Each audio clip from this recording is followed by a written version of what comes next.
Time's up. Have your own. Here it comes.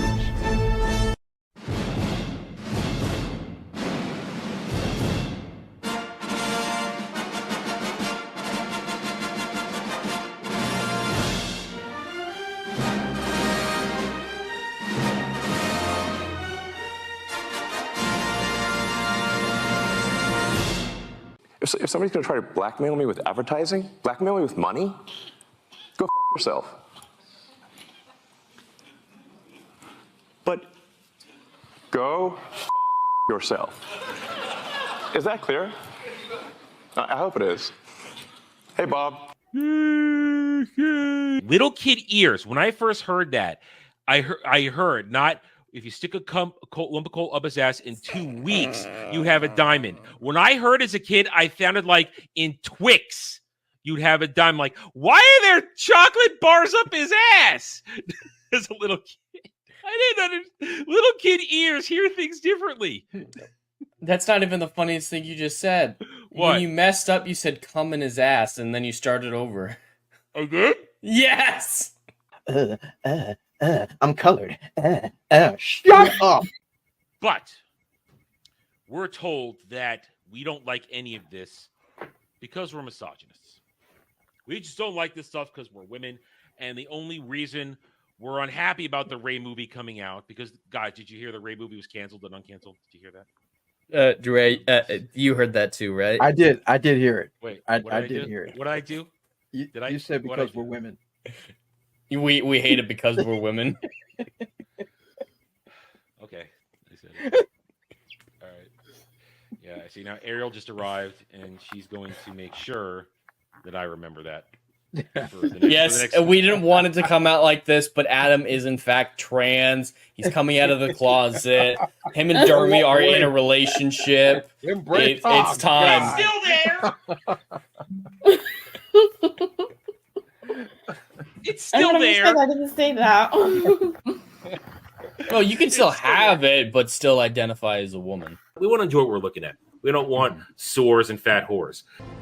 Liar! No. Let me be as clear as I can. Ain't no colors in Scandinavia. Game over, man. It's game over. Hello, everybody. Welcome to what's going to be a little bit of an unusual roundtable today.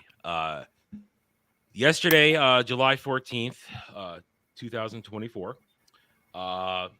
there was an assassination attempt on President Trump. We can't dance around that. And therefore, we will address it today because it's a little weird, honestly, that we're going to dive right into just talking about the usual pop culture stuff. It's odd. It's a little surreal. And we're still going to do it because the show must go on. And if anything is proof of that is when?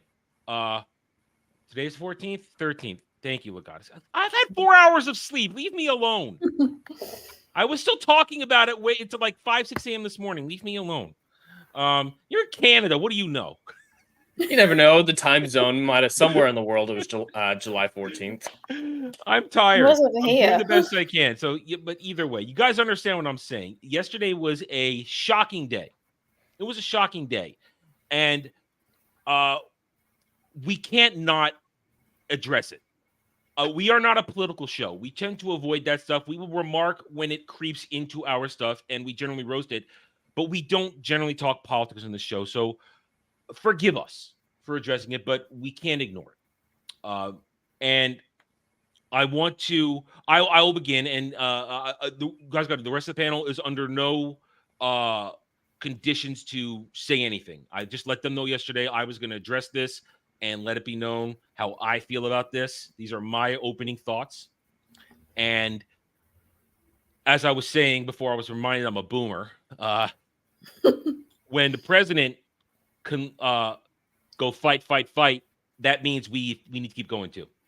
That these types of actions cannot stop us because in the end, as Andrew Breitbart said, politics is downstream from pop culture.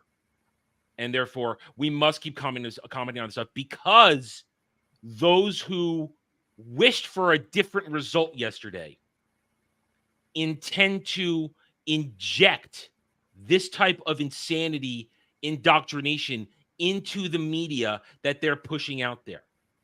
How many times have we seen something in the past, I will say, 8 years, since 2016? How many times have we seen a piece of media that basically says orange man bad, orange man like mustachioed man, that he's going to do this type of stuff? How many times have we seen that? Therefore, we are within our rights to address this because it starts there.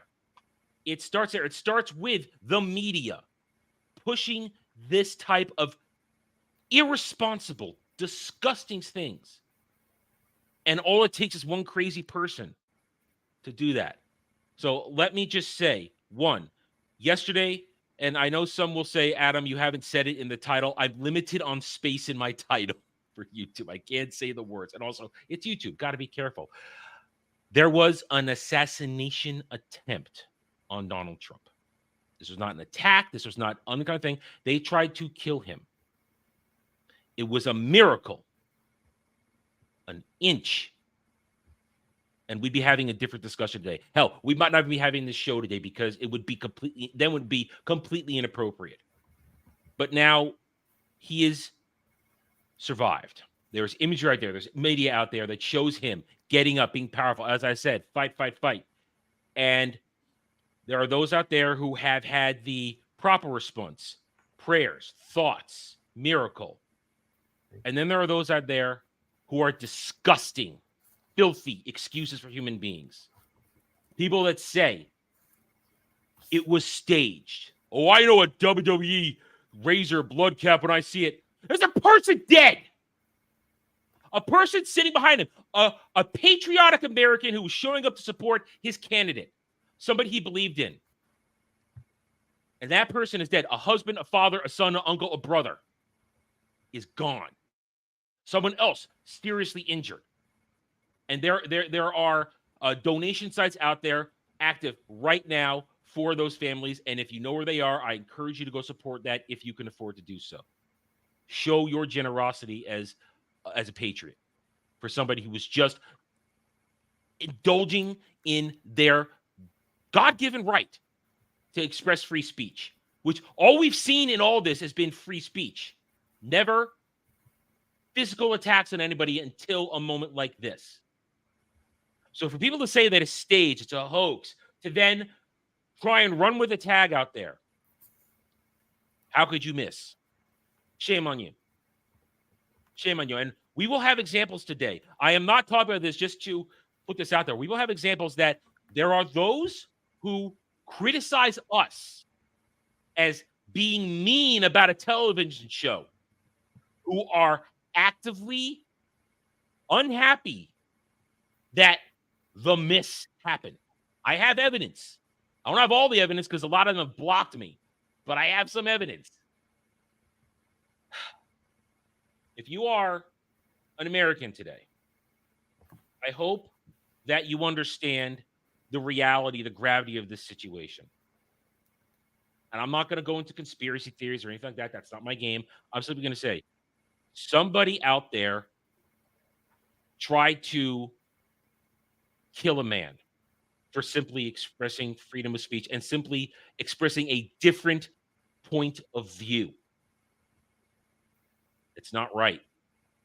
And anybody that pretends to have fake, I would say, well wishes for the president, these same people, there are lots of receipts out there of them wishing the opposite, of them trying to remove his safety precautions, things that keep him safe. And other people want to pretend that this is that it's not a big deal. Just kidding. Lots of, just a joke. No, there is no just a joke. There isn't. There isn't.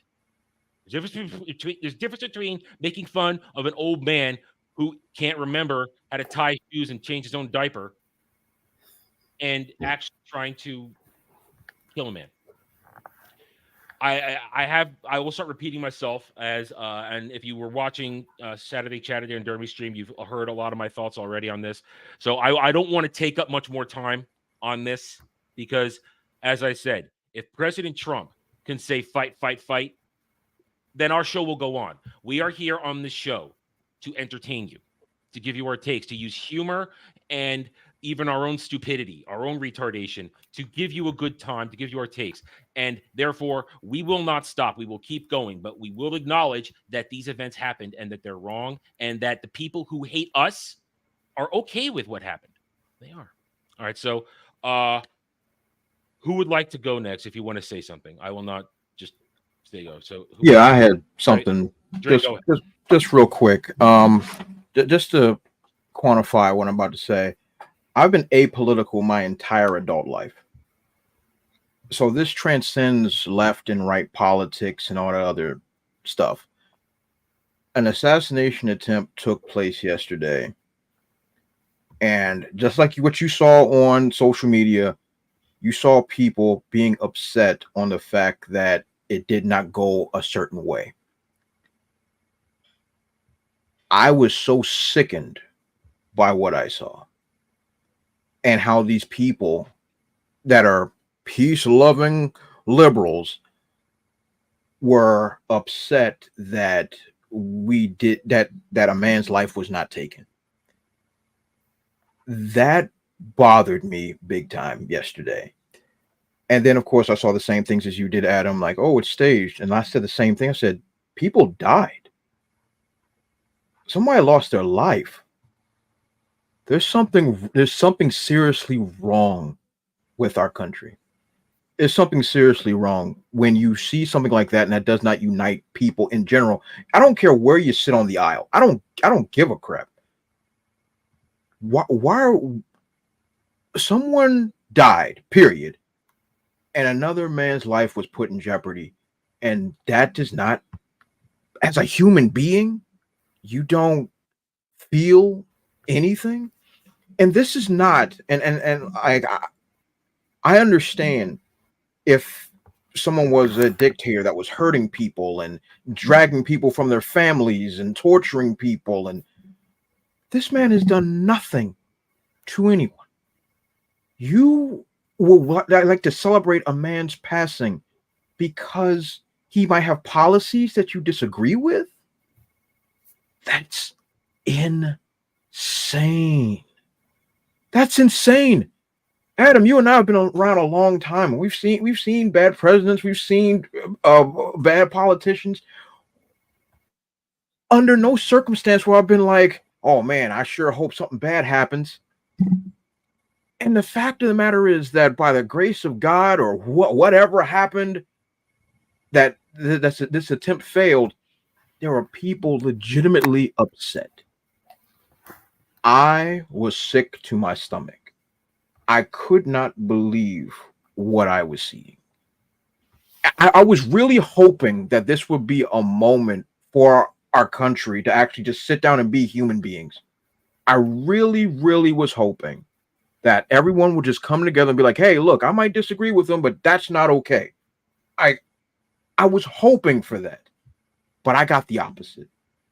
And like you said, Adam, these are the same people that are saying that anybody that doesn't like a show or doesn't believe in whatever political rhetoric that a movie has or something, that we're bad people, that we're evil, and that we need to be silenced or whatever the case may be.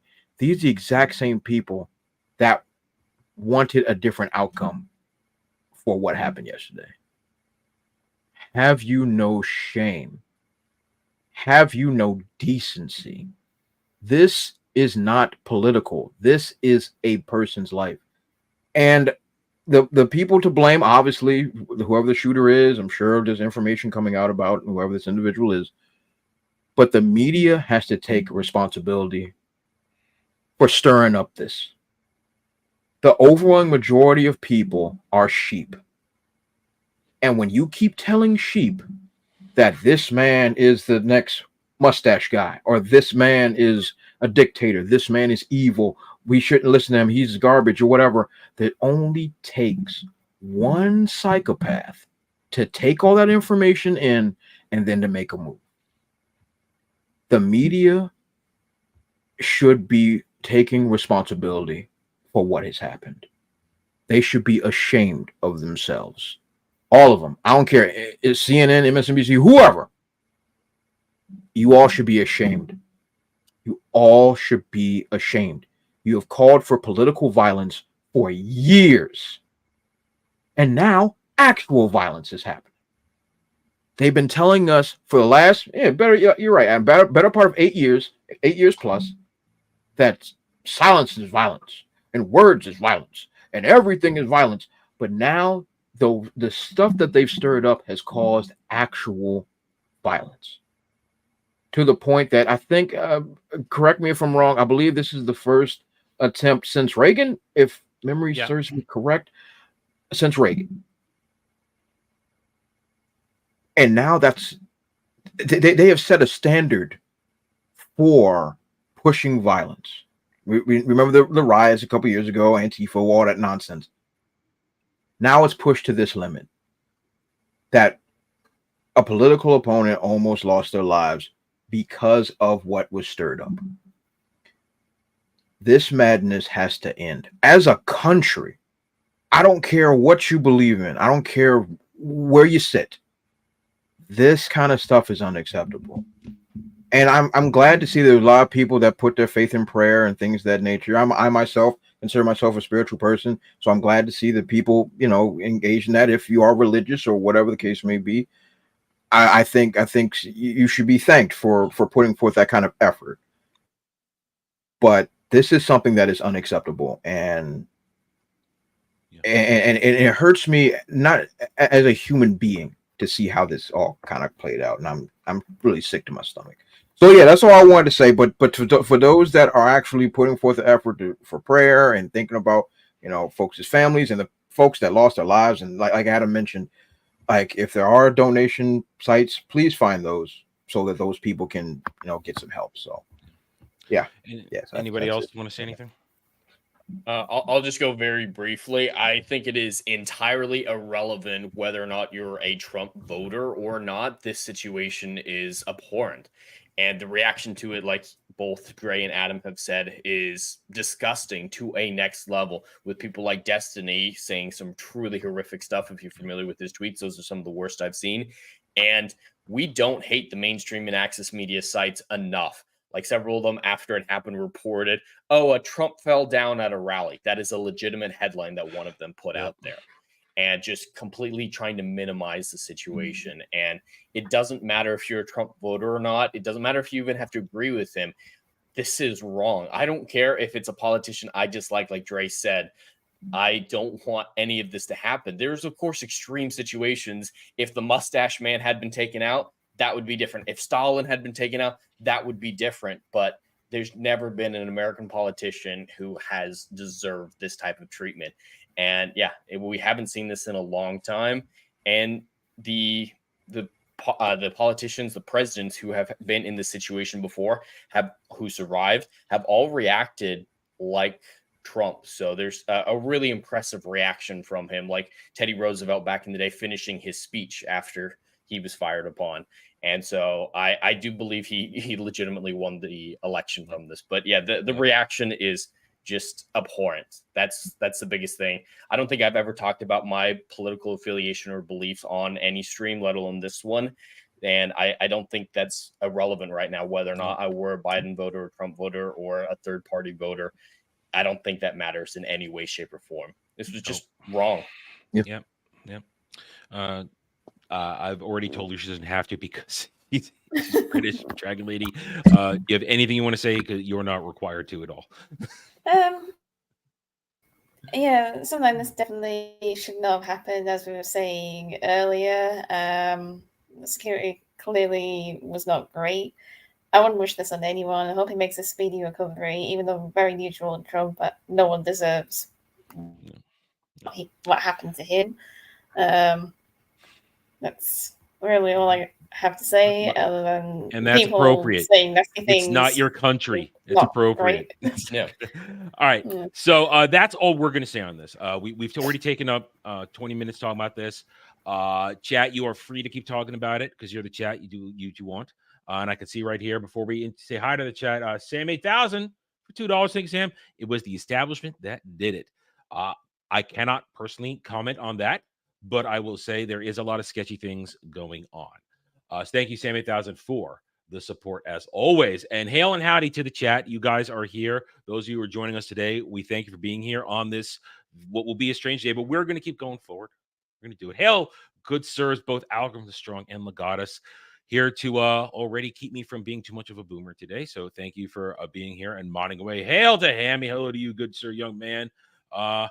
You stay safe with your chosen profession, my young friend. Keep on going. Good afternoon, Kale. How are you? Let's see. Going down the list. Hey, huzzah on the Joxer. And indeed, this was the purpose of Gina's statement all those years ago. And here we are. Gina Carano did nothing wrong. Morning, Shock, who was with me on Saturday a lot last night talking about this stuff. And anybody else not chatting, just hanging out here, we have to say, happy to have you here on this busy Sunday afternoon, where we will now do what we do. We will make fun of the people who deserve it. And we are now going to stay sort of on this track because we mentioned it. And I have examples of these people who call us names. We make fun of television. We make fun of movies. We make fun of stupid characters. And we appropriately roast actors, directors, producers, morons who then go after us first. That's what we do here. We're just talking. But raise your hand if you've been called vile things by these people. Vile things. Comments. And our share of weirdos. They constantly do it. Here is, and now I only have a somewhat of a sample because considering what X Twitter looks like right now, you're lucky to find anything coherent with the timelines right now, the way everything's going. But I did manage to get a few, and some of them I can't get because I'm blocked. But I do have some examples of those who call us names and how they reacted to yesterday. Some of these brilliant Disney stans. And I say Disney because we have some from Star Wars and some from Marvel. They're all the same bucket of crabs. We'll start with this one. This one in particular, this chick who likes to basically almost go naked all the time to get attention for her channel. I mean, not unattractive, but deranged. Where this was the meme from a lot of stands today. Once again, these people can't meme. We're about to see this again happen in real time. The attempt of my life has left me scarred and deformed. They're running with the thing that, here comes Palpatine Trump. These are the Disney stands. They want to do that. And we'll go down in her timeline because there's a lot of people in here. You can see what they behave. But then there's this. They want to talk about, it's also this. This is how democracy dies. This type of stuff because a man was almost assassinated for just speaking his mind and not actually doing anything. This one whose sole purpose is to have Star Wars characters of the same gender fuck each other. That's their sole purpose. That's their sole purpose. That's what this person does on most of their tweets. But they take time out of that to remind us that that Padme understood the American experience of what happened yesterday. She understood that. Okay. This right here. This guy, one of them who was reposted.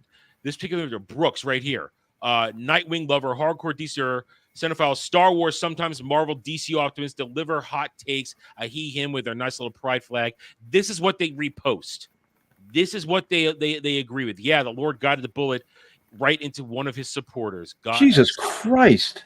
Yeah. That doesn't even make sense. But it's the sickness, Jed, you were talking about, and Dre talking about, that these people are happy that someone died. Period.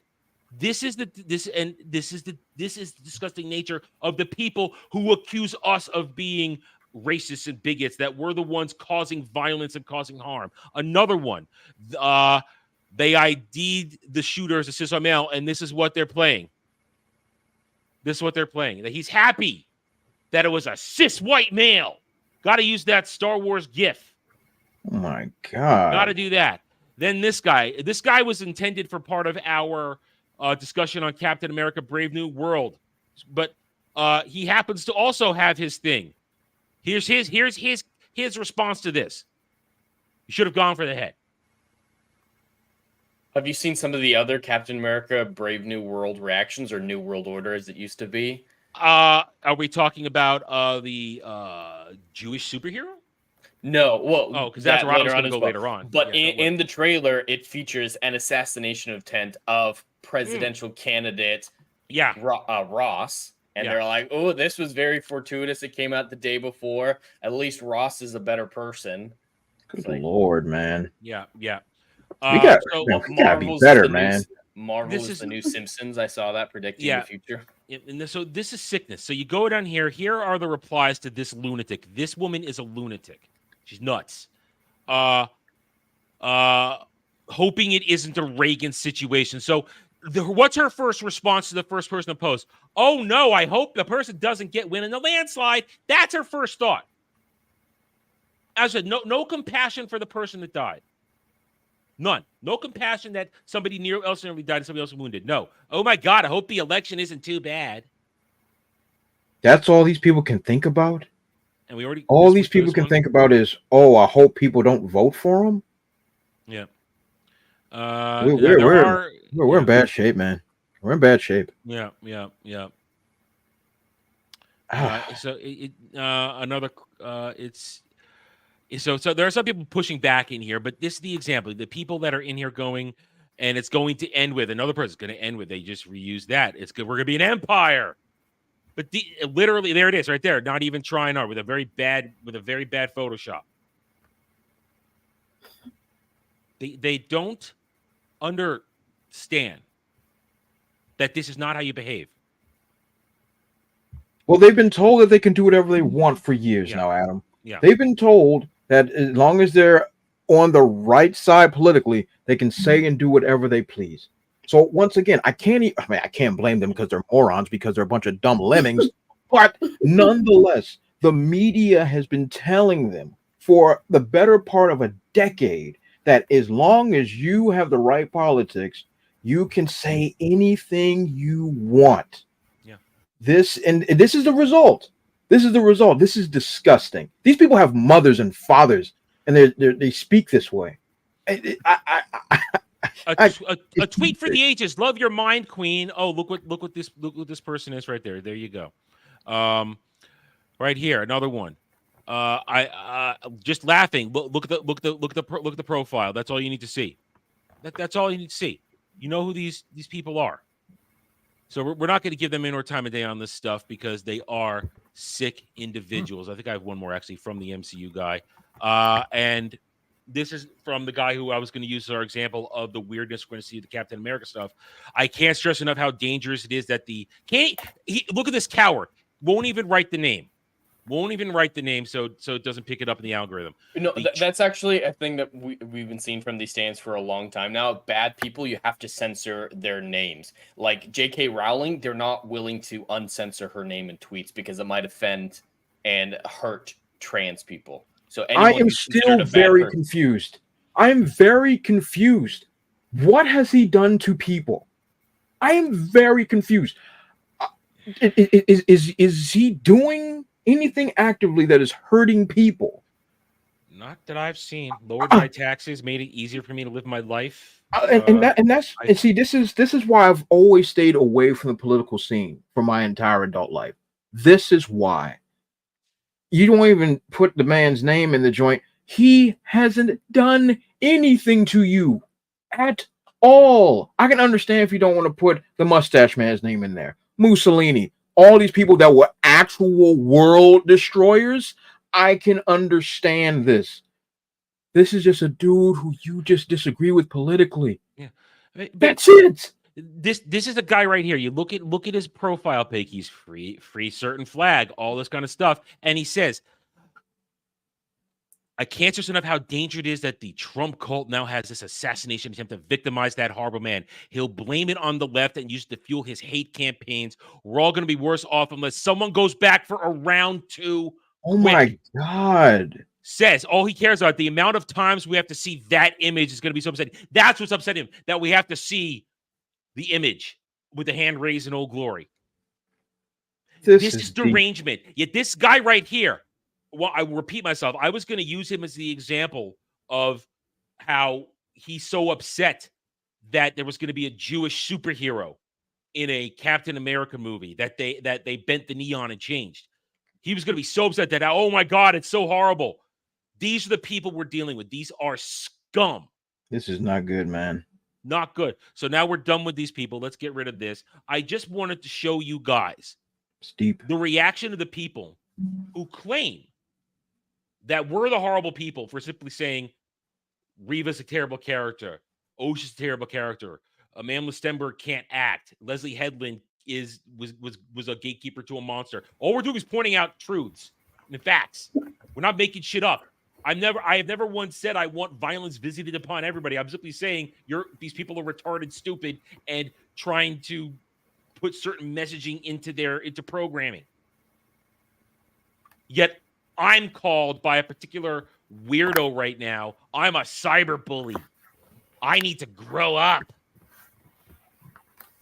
I'm the one that's a danger to the world, sitting at my computer in an office with a TV behind me and books, video games, and movies. I'm the one that's a danger to something. I'm intruding with my ability to free speech and stuff. No, I'm just a dude in a room that can't do anything because all I care about is protecting media, protecting my entertainment, and voicing my freedom of speech. I am not going to pick up a weapon and go do anything. I am not influenced by crazy, but these are the crazy people who are. I just wanted to show that. I wanted to show it, that they're there. Because in the end, they're not happy that the Acolyte sucks. Let's get into the fun stuff. The Acolyte sucks, and we have the proof. We have the proof. We were waiting with bated breath for the Nielsen's to come out. We were just, when the Nielsen's come out, it's going to be great. We're going to get everything we need to prove that the Acolyte was garbage. And this week, we finally got it. Boom. Top 10 overall for streaming. I don't know. Maybe I need a new prescription. I don't see the Acolyte on there. You? Not in the overalls. Nope. That's really bad. Hold on, Adam. Hold on. Yeah. Let this old man get his glasses on. Nope. No new prescription needed. That joint ain't there. No, it ain't there. Not there. You know where it is? It's in originals. Mm-hmm. The bottom 5. At 370. Actually, I think they adjusted it down. It was 488 last time I looked. I think we need to go back to my video on Monday. I believe it said 488. So they adjusted it wasn't down. The force. They adjusted it down. It lost minutes. So it was at number 7 and 488. I think they adjusted it because it sucks. And here's the truth of it. So here it is. It can't even break 400 million.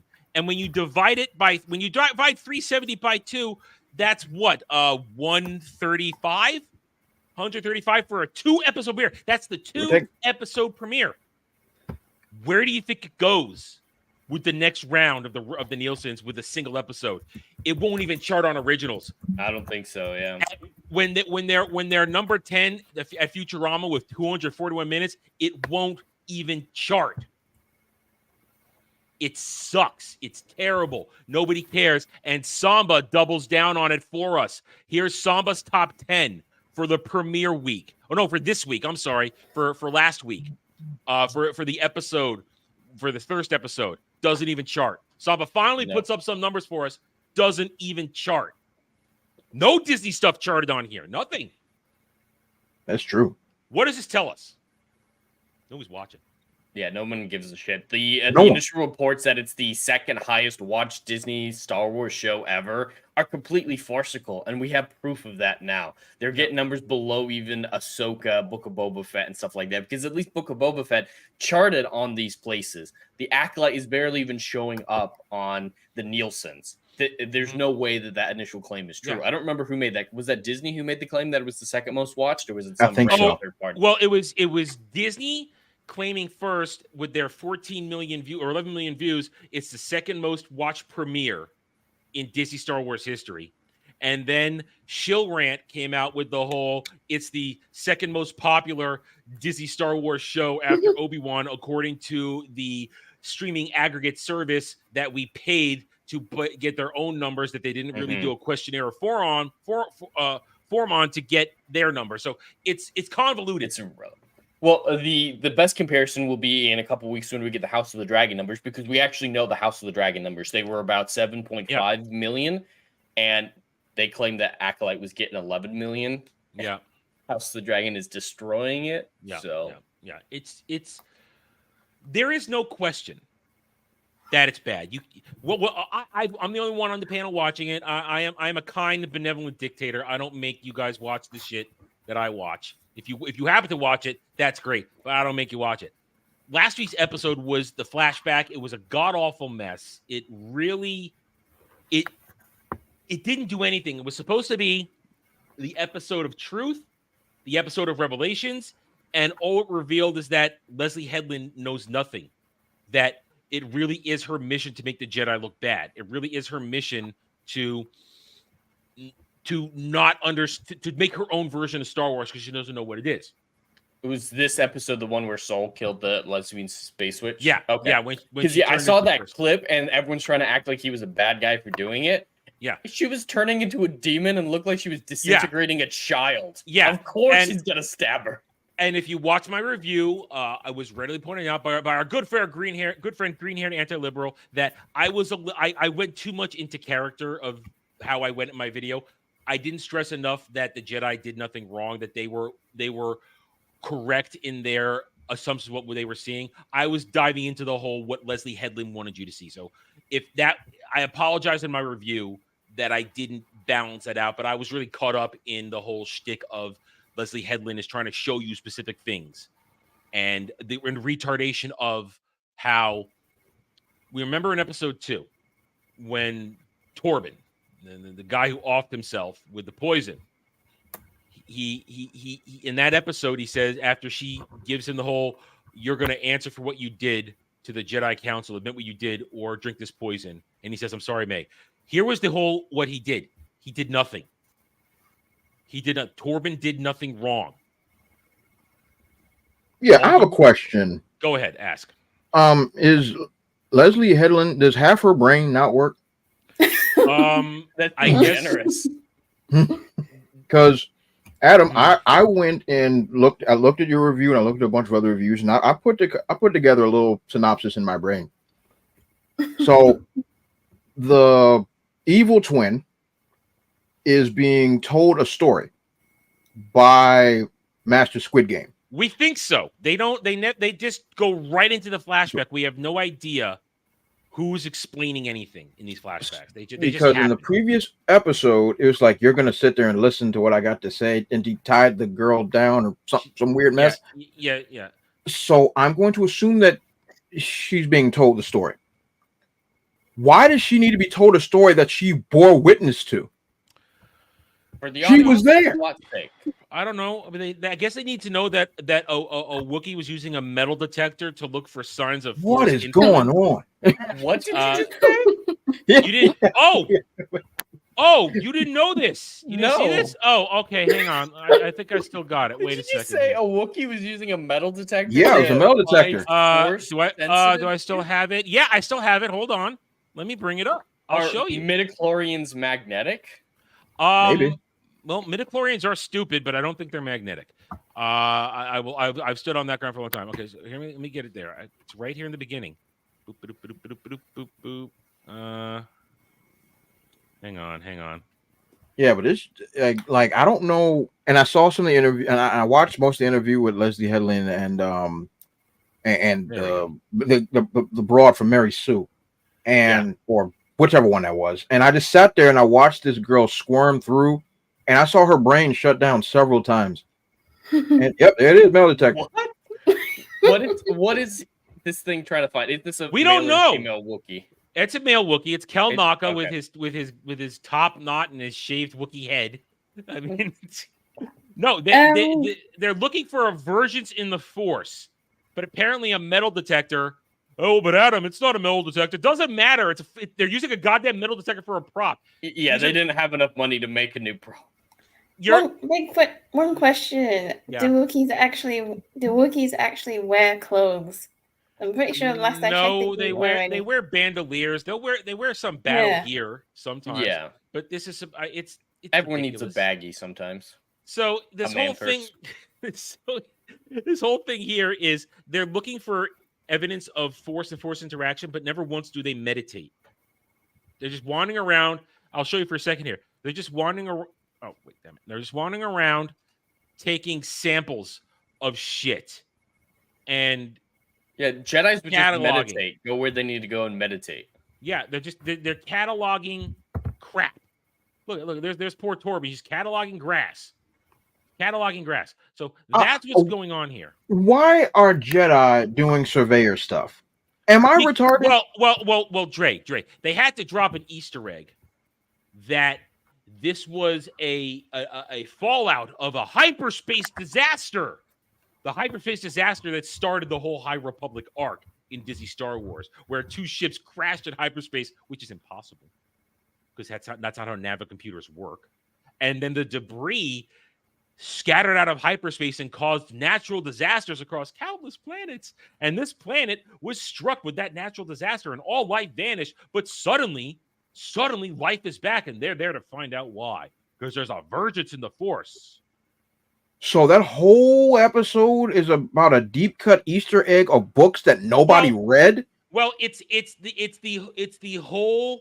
plot hole through which they march the Jedi onto this planet so they can accidentally find the coven of lesbian witches who are dark side Force practitioners, so that Master Squid Game can misinterpret what's going on with the girls and have an unhealthy obsession with a little girl he's known for all of 5 minutes. Oh boy. She must be my Padawan. It's my destiny for her to be my Padawan. It's really creepy.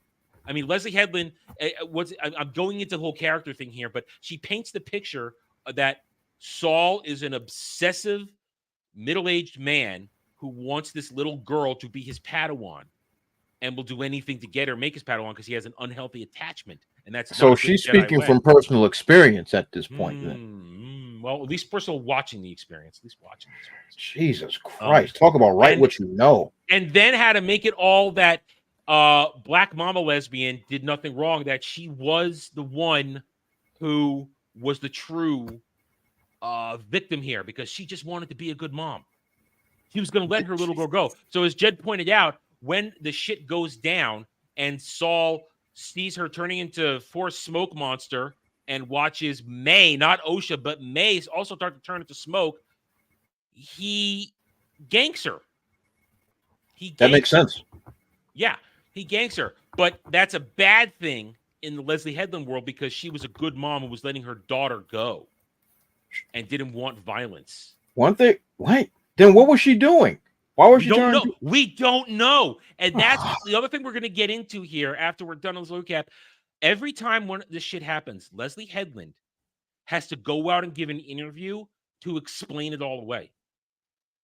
She has to come up with answers that she doesn't even understand herself in interviews that answer what happened in the show. But she wrote it. No, she didn't write this episode. She head wrote this episode. She oversaw it. She's still the boss. She doesn't know what's going on. Oh, God. I mean, we have a very long article that was part of the original plan today to go deep into. We'll only gloss over certain parts of it, of her interview with the Nerdist after this episode, which just shines a light on all the goddamn stupidity. So the Acolyte is a complete and utter disaster for stuff like that. Because, as I said, when you talk about a storytelling point where you have a man take poison for guilt over something, when you get the episode, I'll go through the list. The people, according to Leslie Headland's storytelling, who did stuff. Now, of course, after my Torben did lead them back to the Vagina Mountain, where they were going to. It looks like if you go back to the first flashback episode, it looks like a giant vajayjay. Giant hoo-ha. It looks like a giant hoo-ha. It's got an opening 2 sides. It looks like a giant hoo-ha. She's the one that manipulated him into going back there because she told him, "What do you want to do?" All he wanted to do is go home. So that's Torben's thing. Torben just wanted to go home, guys. Wanted to go back to Coruscant. So she manipulated him do that. She was the one who did an aggressive act, which eventually causes him to go back because the twins are his way home if they take the twins. So he goes up. And once he gets there, he is not the one who leads the charge into the vagina complex. It's Master Squid Game, who has a vision of May saying, I'm going to kill you, Osha. So then they scale the wall and magically scale this several 100-foot wall to get to every place just in time to cause chaos. After angry Zabrak lesbian mom is encouraging May to do all kinds of destruction and go kill her sister and stop her sister, because then also we had it confirmed that when May threw the oil lamp, it lit the door on fire and the door control panel on fire, which caused the entire mountain complex to catch on fire. That's not how rocks work. I know. It's not how anything works. It would have been so it's confirmed that the things in the third episode, all that was true, and there's nothing. We learned nothing new. No, we do learn new. That then once they're in there, that when Black Smoke Monster happens and Saul ganks her, Torben stood by, did nothing. And then the angry lesbian starts shooting him with bows and arrows. So he defends himself and just deflects them. Very sloppily, by the way. It's very ugly choreography. And then when Kelnaka arrives, the Space Witches mind F him. I'm sorry? Yes. The Space Witches, what happens is angry Zabrak mom turns herself into a smoke monster and disappears and taunts them with an ominous voice. And then and then all the other space witches, space lesbians, they go into some sort of and instead of taking over Torben, now they take over Kelnaka, and we have a very bad choreographed fight between a dude in a Wookiee suit and two other guys just swinging their light sticks around. It's sloppy as hell. It's terrible. And so then Torben's just defending himself against Kelnaka. Okay, so he hasn't done anything yet. Then when the two men can't beat the giant Wookiee, here comes Master Carrie-Ann Moss, who had to go park her starship when she said there's no place for me to land around here. So Kelnaka, you get off. So that's a giant plot hole. Where did she come from? She literally Trinity's in. Head Scissor takes him down and Force mind melds with him, and then she ganks the entire Force Coven during the Force tug of war in Kelnaka's head. At least that's what it looks like. So then why does Torben kill himself? That's an excellent question. Torben did nothing wrong. He didn't do anything. So I have heard the explanations that he's suffering from guilt and this and that, but guilt over what? He didn't do nothing. The headcanon that the stands, who call us all kinds of names and wish for ill on President Trump, those people are working overtime to fill in the blanks and make it make sense even for them.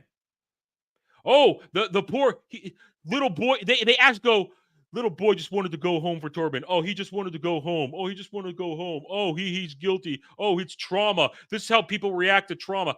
All kinds of nonsense. But that's the writing of Leslie Headland. But he didn't do nothing. He didn't do anything. I haven't left anything out. I left nothing out. Nothing at all. Oh, well, we did learn, to answer your question, what else we learned? We learned that May and Osha are the same soul, literally consciousness divided into two. What? Yeah. Yeah. When they took their blood samples and they finished analyzing them for their M count, they discovered that they're two identical. That even when identical twins are both Force sensitive, there are still slight variations in certain readings. But no, it's as though somebody split a consciousness in two and put it into two bodies. Yet we get no more answers to that. Now, Leslie Headland claims we're going to get answers this week. She claims we'll get Isn't this the finale? The finale's this week. Yeah. There's like 800 plot lines that need to be solved. But Leslie Headland said she wants to leave a nice tied up all answers ending season finale. She doesn't believe in cliffhangers. She doesn't believe in that. No, you're not getting a season 2. That's why. Oh, but there's a movement. Before everything started yesterday, there's a trending movement. Renew the Acolyte. I need this now. I need more of this. That's what they're doing. Renew the Acolyte. Yeah, and it comes from all. So we've shown you how bad it is, and I have to get to the point because I forgot to do it, but I believe it's right here. Let me look real quick. So I mentioned how, oh god, a fucking ad.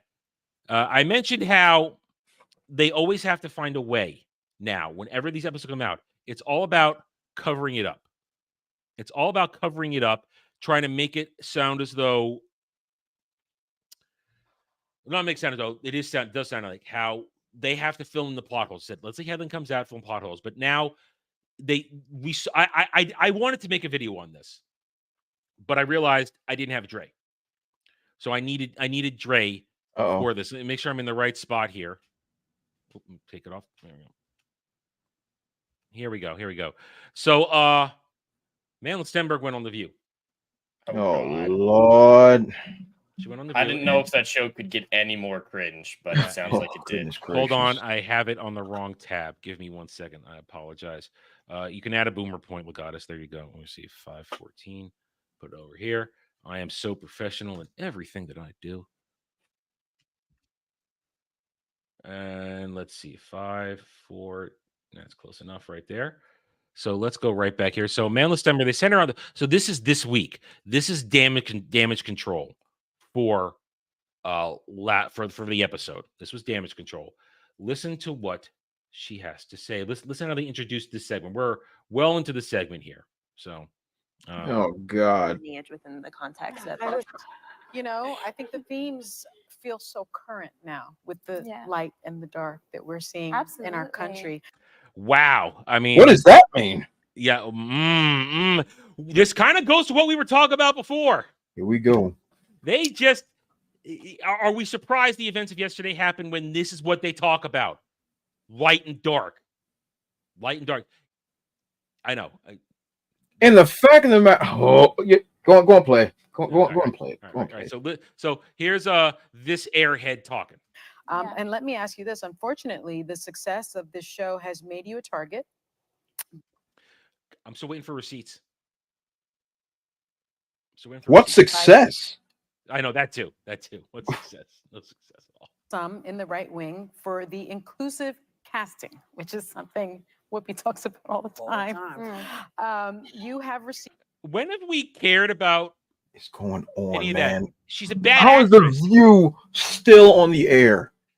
How is this show still existing? A bunch of half-breeds getting together with one white woman, and they get up there and just talk about the amount of damage The View has done to the minds of millions of women. They should be brought up on charges. Charges. These broads have been getting up here and lying for decades. Yeah. Decades. Yep. Received horrific racist backlash, including no receipts. And what you call intolerable racism. That is your quote. Can you talk about that a little bit? And what has that been like? Yeah, absolutely. And I really appreciate you giving me the space to speak about it. I need this space. What racist? You're a half-breed. You got a white daddy. What are you talking about? What is going on? Can we stop this exclusionary nonsense? Your daddy is whiter than Jed. What are we doing here? Okay. He's European white. European. That's very white. Yes. Like, what are we doing here? There is no, oh my God, there is no racist rhetoric.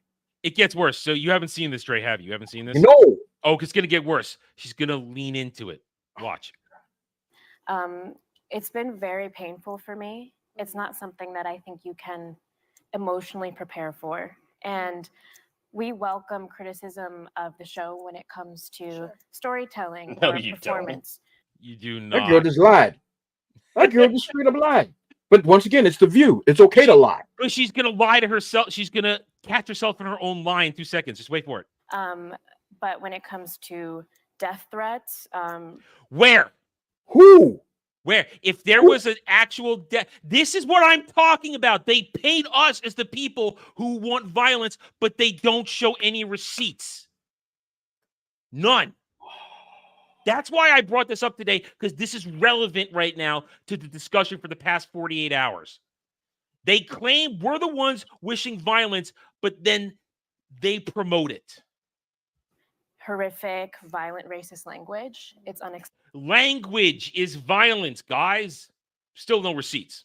Unacceptable to me. And I've had to think really deep and hard about when you display discipline and when you display honor. And I guess what I mean by that is when do you decide to utilize discipline to not engage in a reaction? For word salad. What is going on? For those who need to pick through the word salad, my handlers tell me when to say something, when not to say something. But then when I'm off the leash, I'm going to way to hatred. And when do you decide to engage in honor by honoring your values and your belief system? And in this case, I decided that was the most important thing to me, to be vocal. Wait for it. Because I think that silence can send a message as well, and inaction can be very dangerous. It can be very dangerous. And so I dropped a diss track. Oh, wait a minute. Wait, you just did the opposite of what you said. Thank you. She just said you shouldn't talk about this stuff. You shouldn't honor it. You don't react. But I dropped a diss track, everybody, where I gyrated on camera for everybody to see me being all sexualized. And then I said things, everybody. That's what she did. I think this woman drinks her own urine. What the fuck? She drinks her own urine. I love you, Trey. I'm convinced. I'm convinced. She takes it chilled, with 2 cubes. What? Oh, okay. There's multiple problems with everything. First of all, The View should be canceled. I don't care what I got to do. Before I die, I've got to get this show off the air. I don't care what I got to do. It's got to end. 2, what is she talking about? What is this half-breed talking about? What is she saying? What racist rhetoric? You're a white woman. Tell the truth and shame the devil. Your daddy is white. Stop the madness. No one is coming after you because you're a half-breed or because you're dark-skinned. No one's even coming after you. They're talking about your stupid character because your character is dog water, and the show is dog water, and Leslie Headland's dog water, and the whole daggone studio is hot trash. No one cares about her. 0 people on planet Earth that are watching this show cares about Amanda Jude last name. No one cares. No one. I don't know who she is. To this day, I don't know who she is and don't care. Her character is dog water. And the fact you want to twist this up and go to The View of all places to go and spill your nonsense about, oh, I'm gonna stay silent because that's where power is, and then immediately say you put a diss track and we should just put your crotch in the camera, which is definitely empowering. These people are unwell. These people are unwell. Urine drinker. Period. I'll bet the farm on it. Urine drinker. Insane. And they go on to, yes, queen her, good job, you showed the chuds, all that kind of stuff. So that I wanted to bring that up because it's very relevant to what's going on. But it doesn't stop there, because then, as I mentioned before, so that's Amanda Stenberg trying to defend a bad show by saying, I'm going to be silent, but I'm not going to be silent. So Leslie Headland then has to come out. Oh, no.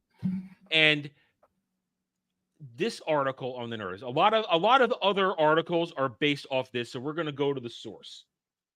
We're not going to read the whole thing. It is quite large. You can see, look at this. Yeah, it's pretty big. Good Lord. It is a lot. And I'm zoomed in a little bit so you guys see it. That's a lot. If the show had gone according to plan today, for reasons we know about, I would have spent more time in this. We would have gone and split things to several parts of it, more than what I'm going to go to. But you have to understand, she uses these interviews that come out of nowhere. We watched a bit of the Rachel Leishman interview from last week, where she word saladed her way through that. It showed she doesn't know a goddamn thing about Star Wars, doesn't even know what's going on in her own show. But this one again, they will ask her questions like this. At one point in the creative process for the Acolyte did a virgins become such an important part of the story. She'll say, when we crafted the storyline of this sort of David O. Russell's Three Kings version of the Jedi being stuck on a planet, she's got to, that's the thing. She admits she never has an original idea in her life. Everything she does is copied from something else, whether it's Frozen, whether it's Kill Bill, whether it's this, whether it's that. She has to copy other shit and then craft it to her queer experience. That's what she does.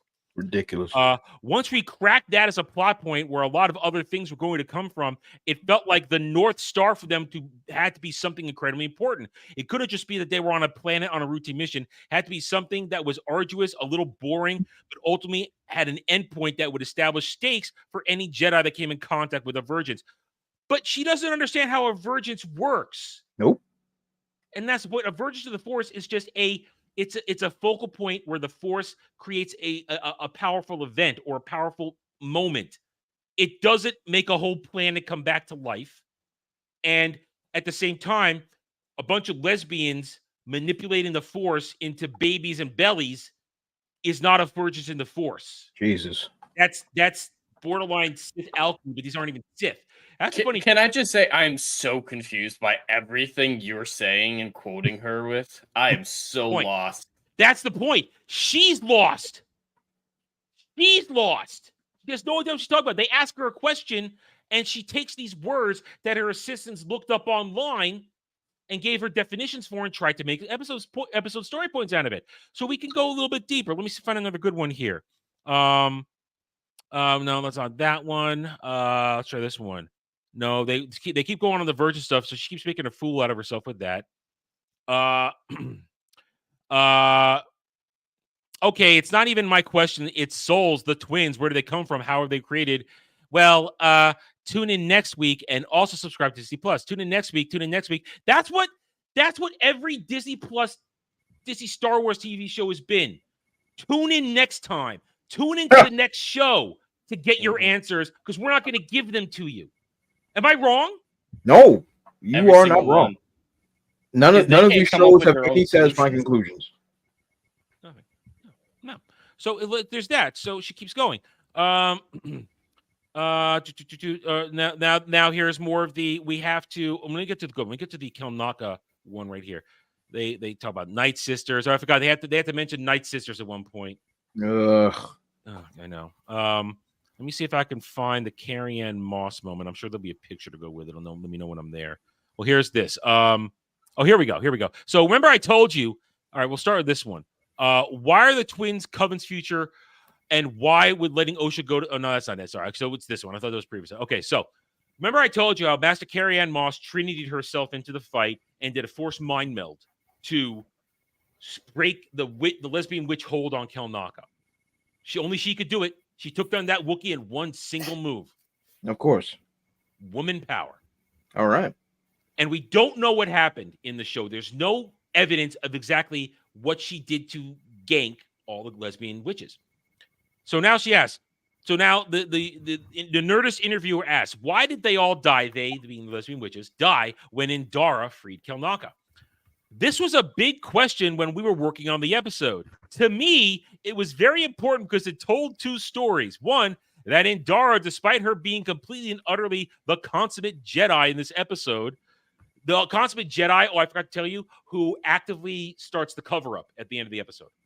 Once again, Leslie Headland showing us Jedi are bad in her worldview. Not my worldview, her worldview. Once again, I'm going too far into the character, into being the character of that kind of point of view. I did feel it was important that she also misjudged something. If we're going to explore those themes, she could just be this infallible Jedi. She also had to have something else going on with her. And I think what she did is, in this moment, is trying to sever the connection between Kelnaka and the witches. She dealt with a power that she did not understand and was unfamiliar with.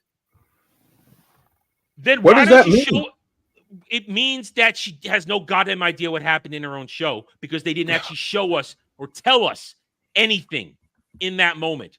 All we see is that she's got she's forced mind melding Kelnaka, and the witches are going, and the witches all suddenly fall to death. They just collapse and die. That's all we see. There's no substance to what happened. So here comes Leslie Headland in her interview trying to explain it as though that fixes things. Am I making myself clear that they have to keep trying to fix these shows, these episodes? I would rather she have said that she just copied the Matrix and moved on. I'd rather her just say that. Just say, hey, we saw it happen in the Matrix. The mind can't live without the body. We pulled one of those. The end. All right, just say that. You give me word salad, that means less than nothing. Less than nothing. Yeah. And the idea like, oh, she just didn't understand it. No, lady, you didn't write it. Or whatever you wrote, you forgot, or you have half your brain. Because she says it right here. When asked, was it intentional? No, she did not know. All she was thinking was, I have to save him. But there's no indication of what her thought process is and what her actions are, because guess what? Carrie Ann Moss is Indara, Master Trinity. She's had zero character development. And Carrie Ann Moss mailed in her performance. It is the flattest, most emotionless, no depth performance I've ever seen from that woman. And I've seen her in a bunch of movies where she can do a half-decent job. This was, she just took her paycheck, came in and left. Oh, I'm glad she got the bag. Yeah. I'm glad she got the bag. Take your money. Take Disney's money. Take your money. I have to do this. If I don't do this, then something terrible could happen to him. We've seen what they're capable of. I've seen them do this to my Padawan. They're now doing it to an incredibly powerful Jedi Master. What do I do? Okay, I'm going to make a decision. But there's no context for that in the show. You telling us it happens in an interview that only we on this panel and a few other YouTubers have actually read, because nobody's going to the Nerdist. Let's be honest. Nobody's going here. Nobody knows this. Not even your loyal Stan Army knows this. They're all making up headcanon on X Twitter to make themselves feel comfortable while they're touching themselves over this. That's what they're doing. So, there's touching. So these are the examples. These are the examples of all this stuff. I mean, we don't need there's more and more of it, of her having to explain away everything, having to explain what we don't see, what we're missing, why we get it wrong. That's how Disney Star Wars operates. It's how it always operates. And I will not be surprised as we get worse and worse on this, more fan attacks. More, it's our fault that we don't get it. When the finale. Now, I have no idea what's going to happen this week. I'll do my review, and I'm also planning, I'll announce it now, and I'll announce again at the end of the show, I am planning to do a Acolyte post-mortem stream. We'll go over the whole thing. We'll open the door, maybe some guests will come in. I want to do that. Maybe Thursday night. I want to give you guys a chance to watch review the episode on Wednesday and get ready. And then Thursday night, maybe we'll put up a stream. We'll talk about it, because I think it deserves a postmortem. Because guess what? In another 2 weeks, no one's going to talk about it anymore. It's gonna drift away. So I have no idea what's going to happen next week. There are so many things they need to cover that I doubt in what is likely to be the 35 minutes they're going to crap out onto the stream that it's not going to answer anything. Nothing at all. Not at all. So here we are. We've shown you the numbers. It's a failure. We've shown you nothing makes sense. We've shown you the behavior of those involved with it, both as a stand base and creator, that they have no idea how this show works. They have no idea where they're going. And in the end, it just proves, again, that Disney Star Wars is... I want to be clever, but all I can say is it isn't Star Wars. It isn't. Oh, all right. All right. I will. I'm all right. Lower your volume on all your all the stuff. Oh, damn it! No, I don't have no crap. It won't show the audio. I tried pulling it over to the tab. I can't. Yeah. Here's the thing. After Master Squid Game ganks, after he ganks Black Mama Lesbian, the child actress just starts screaming "Mama" over and over again. And it is one of the most grating noises you will ever hear. And it's not as though you're gonna. There's no sympathy to it. All there is annoyance. Mama, mama, mama. Literally for like 20 seconds. Mama, mama. Why? Oh, that's after the stabbing? Yeah. Same little girl that just said, "I'm gonna kill you" to my sister. This is just a nightmare. Who's writing this dog water? I forgot one of the most important things I gotta tell you. So remember how in the last flashback we talked, just to show you their attempts to paint the Jedi as bad. I can't leave this out. Remember, Master Squid Game saves Osha from falling when May and Osha are on the bridge. They fall. Of course. Now we see from his point of view. He got there and he was force holding up the bridge ends that they were each standing on. Mhm. And listen, he's Asian. He doesn't have a lot to work with, so he has a hard time maybe keeping it up and being performant with it. Okay, I don't know. So he has to make a choice. Wait. I'm making a tiny Asian penis joke. Okay. Work with me here. Okay. We weren't sure if it was intentional or not. Making a tiny Asian dick joke. Give me a break. Come on. I have so little to work with here. I have to do the best I can. So he's holding it up, and he makes the choice to let May fall and just save Osha. He actively, from his perspective, kills another little girl to save the one he's obsessed over. Why didn't you just grab them both? Good question. Because Never mind. Story needed her to apparently die. Never mind. Go on a revenge mission. Also, the funny thing is, at one point, remember these two little girls who are playing the girl version of May and Osha, where Amanda Stenberg is playing both those characters look the same. These are fraternal twins. They don't look anything alike. Wait, are they actually twins? I thought they were just sisters. Are they actually twins? I think these are the actresses who are playing little girl May and Osha. I think they're fraternal twins. Oh, and Leslie Headland is actually we got to thank. I think it was Disparu. We give Disparu thanks for pointing out because Disparu apparently watches all the interviews. I don't, so we give him thanks.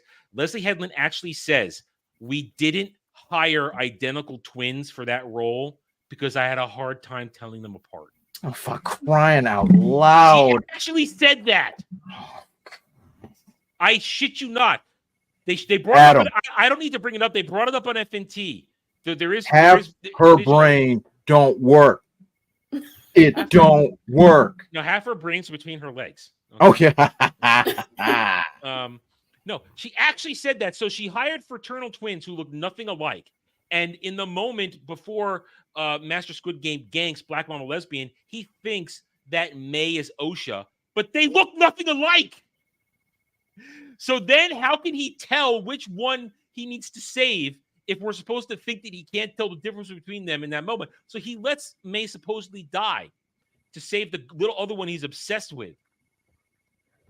And so when, as Jerry said, why not just force lift them both instead of grabbing the... Listen, so maybe, as I said, maybe size does matter because he's Asian. I don't know. And he couldn't just switch from holding the bridge to force yoinking them. It doesn't make any sense. The Force only works when they need it to work in this show. That's the only explanation I have. It only works as they need it to work. So he let her die to save Osha. You see him actively let her drop to save Osha. Bad Jedi. Jedi are evil. Jedi are evil. This is what happens when you have incompetent writing. I have a way to fix this without him looking stupid. Have him, heck, let's just say he's holding up the bridge, and let's just say the place is on fire. I would assume at this point. There's explosions. Okay. Explosions. Perfect. Everywhere.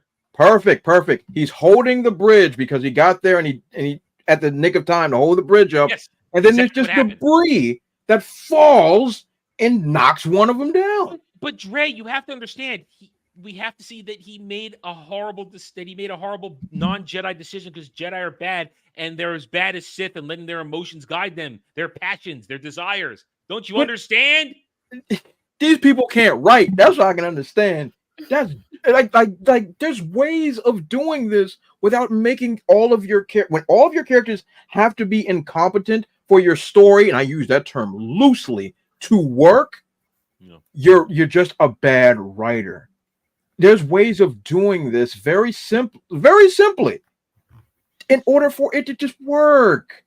These people are so stupid. They could have done a lot of things to make it look better than it did, but they don't care because their agenda is locked in. And Leslie Headland also, as we've seen with mounting evidence every week when she does these interviews, she has no talent. She has no ability. She has no idea what she's doing. She is a woman who was a gatekeeper for a monster, took that information and used it to buy her way into the entertainment industry. It's true. And since then has hid behind, I'm queer, I can get away with everything. Yeah, that's getting old. That's Leslie Headland in a nutshell. And then I'm going to put together a show and do no auditions. Nobody in this show was auditioned. Everybody was simply hired. Really? For the roles that, nobody auditioned for the show. Madeline Stenberg, the entire character of May Osha, or Osha May, because remember, it was taken from Osha May, was taken from a soap product. It was written for her. Leslie Headland is on the record. The characters were written for her. Master Squid Game was hired because of Squid Game. Obviously. Black Mama Lesbian was hired to be a Black Mama Lesbian. Her own wife was cast in the show because she's her wife. Is she an actress? No, I don't know. All I know is she can't act to save her life. Fair enough. She must have a powerful tongue. That's all I can say. And then let's see. Guy who thought Annie could blow up the Death Star. He worked on another Leslie Headland show, so that's why he was hired. Daphne Keene was hired because she's Daphne Keene. Nobody in this show was hired through auditioning. It was all DEI or nepotism casting. That's simple.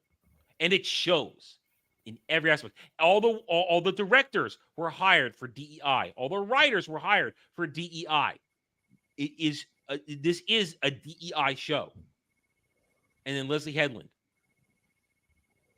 No clue how to write this. No clue how to construct a story. No idea what Star Wars is. We've seen plenty of evidence of that. There's more evidence in that Nerdist article. She doesn't know what's going on. So there it is. That is the Acolyte. It's a mess. And there are those out there who tell us we're racist bigots. Our words are violence because we don't like the show. Yeah. Time to be alive, man. Finale on Tuesday night. You'll get my review Wednesday afternoon, depending on when I wake my dumbass up, thanks to my stupid sleep schedule right now. And I hope to see you all there. And as I said, I'm aiming to do a post-mortem stream to do an autopsy on this retarded, the whole thing. We'll see what happens. I'll let you guys know. I'll let you guys know at the latest Wednesday if I'm going to do it. I can't do it Wednesday because reviewing this thing, it gasses me.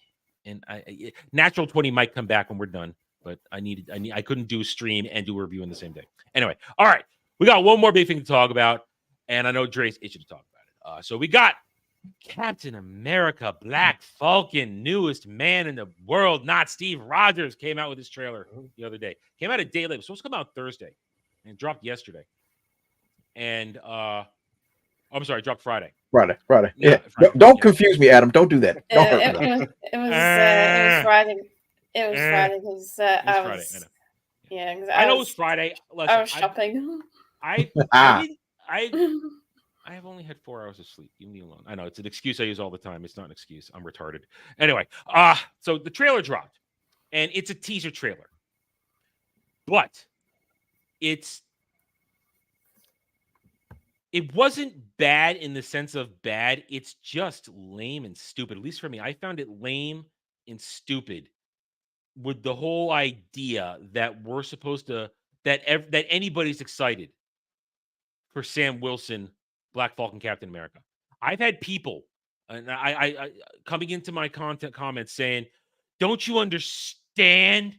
He's important. Can't you realize he isn't? That's the point. Why are you calling him black all the time?" If he calls himself black all the time. That's also true. But I've asked that, like, why do you keep calling him Black Falcon? He's just Falcon. And I say, it's a joke. get a sense of humor. But I have people actually attacking me over saying, "Oh, this is going to make millions of dollars." Dre, how much does this damn movie already cost? It already cost over $375 million reported. Somebody actually said to me, Reported. I'm laughing at you at how much money this is going to make, basically putting emojis in there. And I actually put it in my response equation. 2.5 times 375, $937 billion is the current break even on this movie. This thing is barely going to sniff 500. I'm saying it now. If that, like even I myself receive some hate from my fellow coloreds, and I'm just sitting there, I'm like listen, like oh, you're just mad. You just want it to fail. I am a lifelong comic book fan. I don't want any of these movies to be bad. I don't want that. But why would you know the reality? I want Captain Marvel to be bad. Why would you want it to be bad? All we want is good content. We're nerds. Yes. We love good entertainment. Yes. Kind of the staple of calling ourselves nerds. Yes. And Rising Tide, Rising Tide raises all ships. That's it. Rising Tide raises all ships. If comic movies are doing well, other comic content does well. I want comics to do well, but I understand the reality of what I'm sitting in. First of all, the price tag is just obscene on every level conceivable. It's obscene. Secondly, I already know what kind of content I'm going to get out of this Captain America movie. It's going to be blackity black, blackity, blackity, blackity, blackity, black. I know that's what I'm getting. I know that. It's not even debatable. And somehow Red Hulk's here. And whatever. Somehow two Hulk villains in this movie. Yeah. The leader and Red Hulk. Yeah. I don't care anymore. It's just like, yo, I know what's about to happen. They might want to accept it, but it's going to be bad. It's reality, but I don't want it to. But it's going to be that. And then when it's bad and it bombs, because it's just going to be a bunch of race baiting, as it always is. Mm-hmm. And then they're going to be like, the white man didn't want this movie. No, the white man's got nothing to do with this. It's bad. It's just bad. And not to mention, God knows what the original script was. Does anybody know what the original script was? Probably even more racist than this one. It probably. Because it's being rewritten 4 or 5 times. Yeah. And I'm just trying to find a screen cap here. Because we're not gonna watch the trailer. We don't need to watch the trailer. No. I don't need to see that again. Yeah. Like, there's multiple even things with here. my review of the trailer, I was still trying my best to be as even kill as I could. And I'm just like, hey, look, there's a couple of action sequences. I can see where some of that money went. But as far as the story and plot is concerned, it's don't like it's not going anywhere. But then, Dre, the problem with the action sequences is Sam Wilson has no superpowers. That's also There's true. no super soldier serum. That's also true. He can't throw the shield the that way they correct. have him throwing the shield in this. Yeah. He can't be muscling off dudes trying to power him down with their weapons. He's not Steve Rogers, and they actually say you're not Steve Rogers. Yeah, that was weird. Really, you're going to try and use that as a talking point for this? That's only going to make us make the memes even harder. Yeah, that was weird. Here we go. And then there's this. They've been teasing for about a month now. Giancarlo Esposito's character in this. Now, according to rumors, from what I heard, this is some C-list villain who is a cable villain. Drake, do you know who that guy is? Because I didn't know who he was. Give me a second. This GW something. Somebody. GW somebody. But he is. You talk about. I'm going D-list. D-list villain. D-list. Agreed. Not even C-list. D-list. But he's unknown. And no shade thrown at Giancarlo Esposito, great actor. But why do they're trying to do another Winter Soldier type vibe thing with this trailer? Mm-hmm. I got that all over the place. So there is nothing in this movie that is capturing imagination. That is making. What about the Hispanic Falcon, the new one? Hispanic. You ready for Mexican Falcon? Yeah. There's apparently I didn't even know that one. Bridge. GW Bridge. And they show this right here, And that dude who we talked about, or other people, the guy who we showed, who I mentioned I was going to use as evidence for this stuff. He puts up there, "Oh man, we're getting Captain America and the new Falcon," and I replied to him, "I only see 2 Falcons here. What are you, blind? Because I see 2 Falcons here. I don't see 2 Falcons." The CGI here isn't great. Just look at Black Falcon's right hand. Look how long his right hand is. That is wow! Oh, That's an outstanding catch, Jed. I didn't even see that. And his sleeve isn't long enough. Like, you see half his forearm right there. Yeah. So good they're lord. pushing this stuff. Where did the money go? Oh, we know where it went. To pay other things of Disney. And you know, Frank, man, I hope to God they actually do that in this movie. Please. That would be great. Get off my as Hulk, as Red Hulk, get off Hulk plane. That'd be fun. We need to actually, watch well, he doesn't talk like a Hulk. He actually movies. talks normal. Yeah, he talks normal. Yeah. He talks normal. Oh, does You he? understand what I'm saying, though? I would love that if they had him say, "Get off my plane." And you know what? They're that lame that I think they would do it. Oh, They're I that agree. Lame. They would do it. And listen, Harrison Ford. He's Harrison Ford. He is one of the last movie stars left, but he's a crotchety old man. Yep. Doesn't give a shit about anything he does. He shows up for a paycheck. What's the over under on him being a Trump analogy? Ooh, that's this good. point- That's a good question. At this point, it's high. Now, will they race to remove that from the movie? I don't know. They can't. They can't reshoot. Another set of reshoots They delayed can't. for a year. More reshoots. It'll be interesting to watch his performance with somebody else because I ain't watching this dog shit. It'll be interesting to watch his performance and tell which reshoot it was and how much of a shit he doesn't give in his performance each time as it goes on and on and on. Because as we said, he is Red Hulk. Yikes. Yeah, He is that Red looks Hulk. like him. Algorithm the Strong for a member message for 18 months. Thank you, my good friend. Please ask Dre if the Falcon ever flew at Mach speeds in the comics. Okay, that's actually a very good question.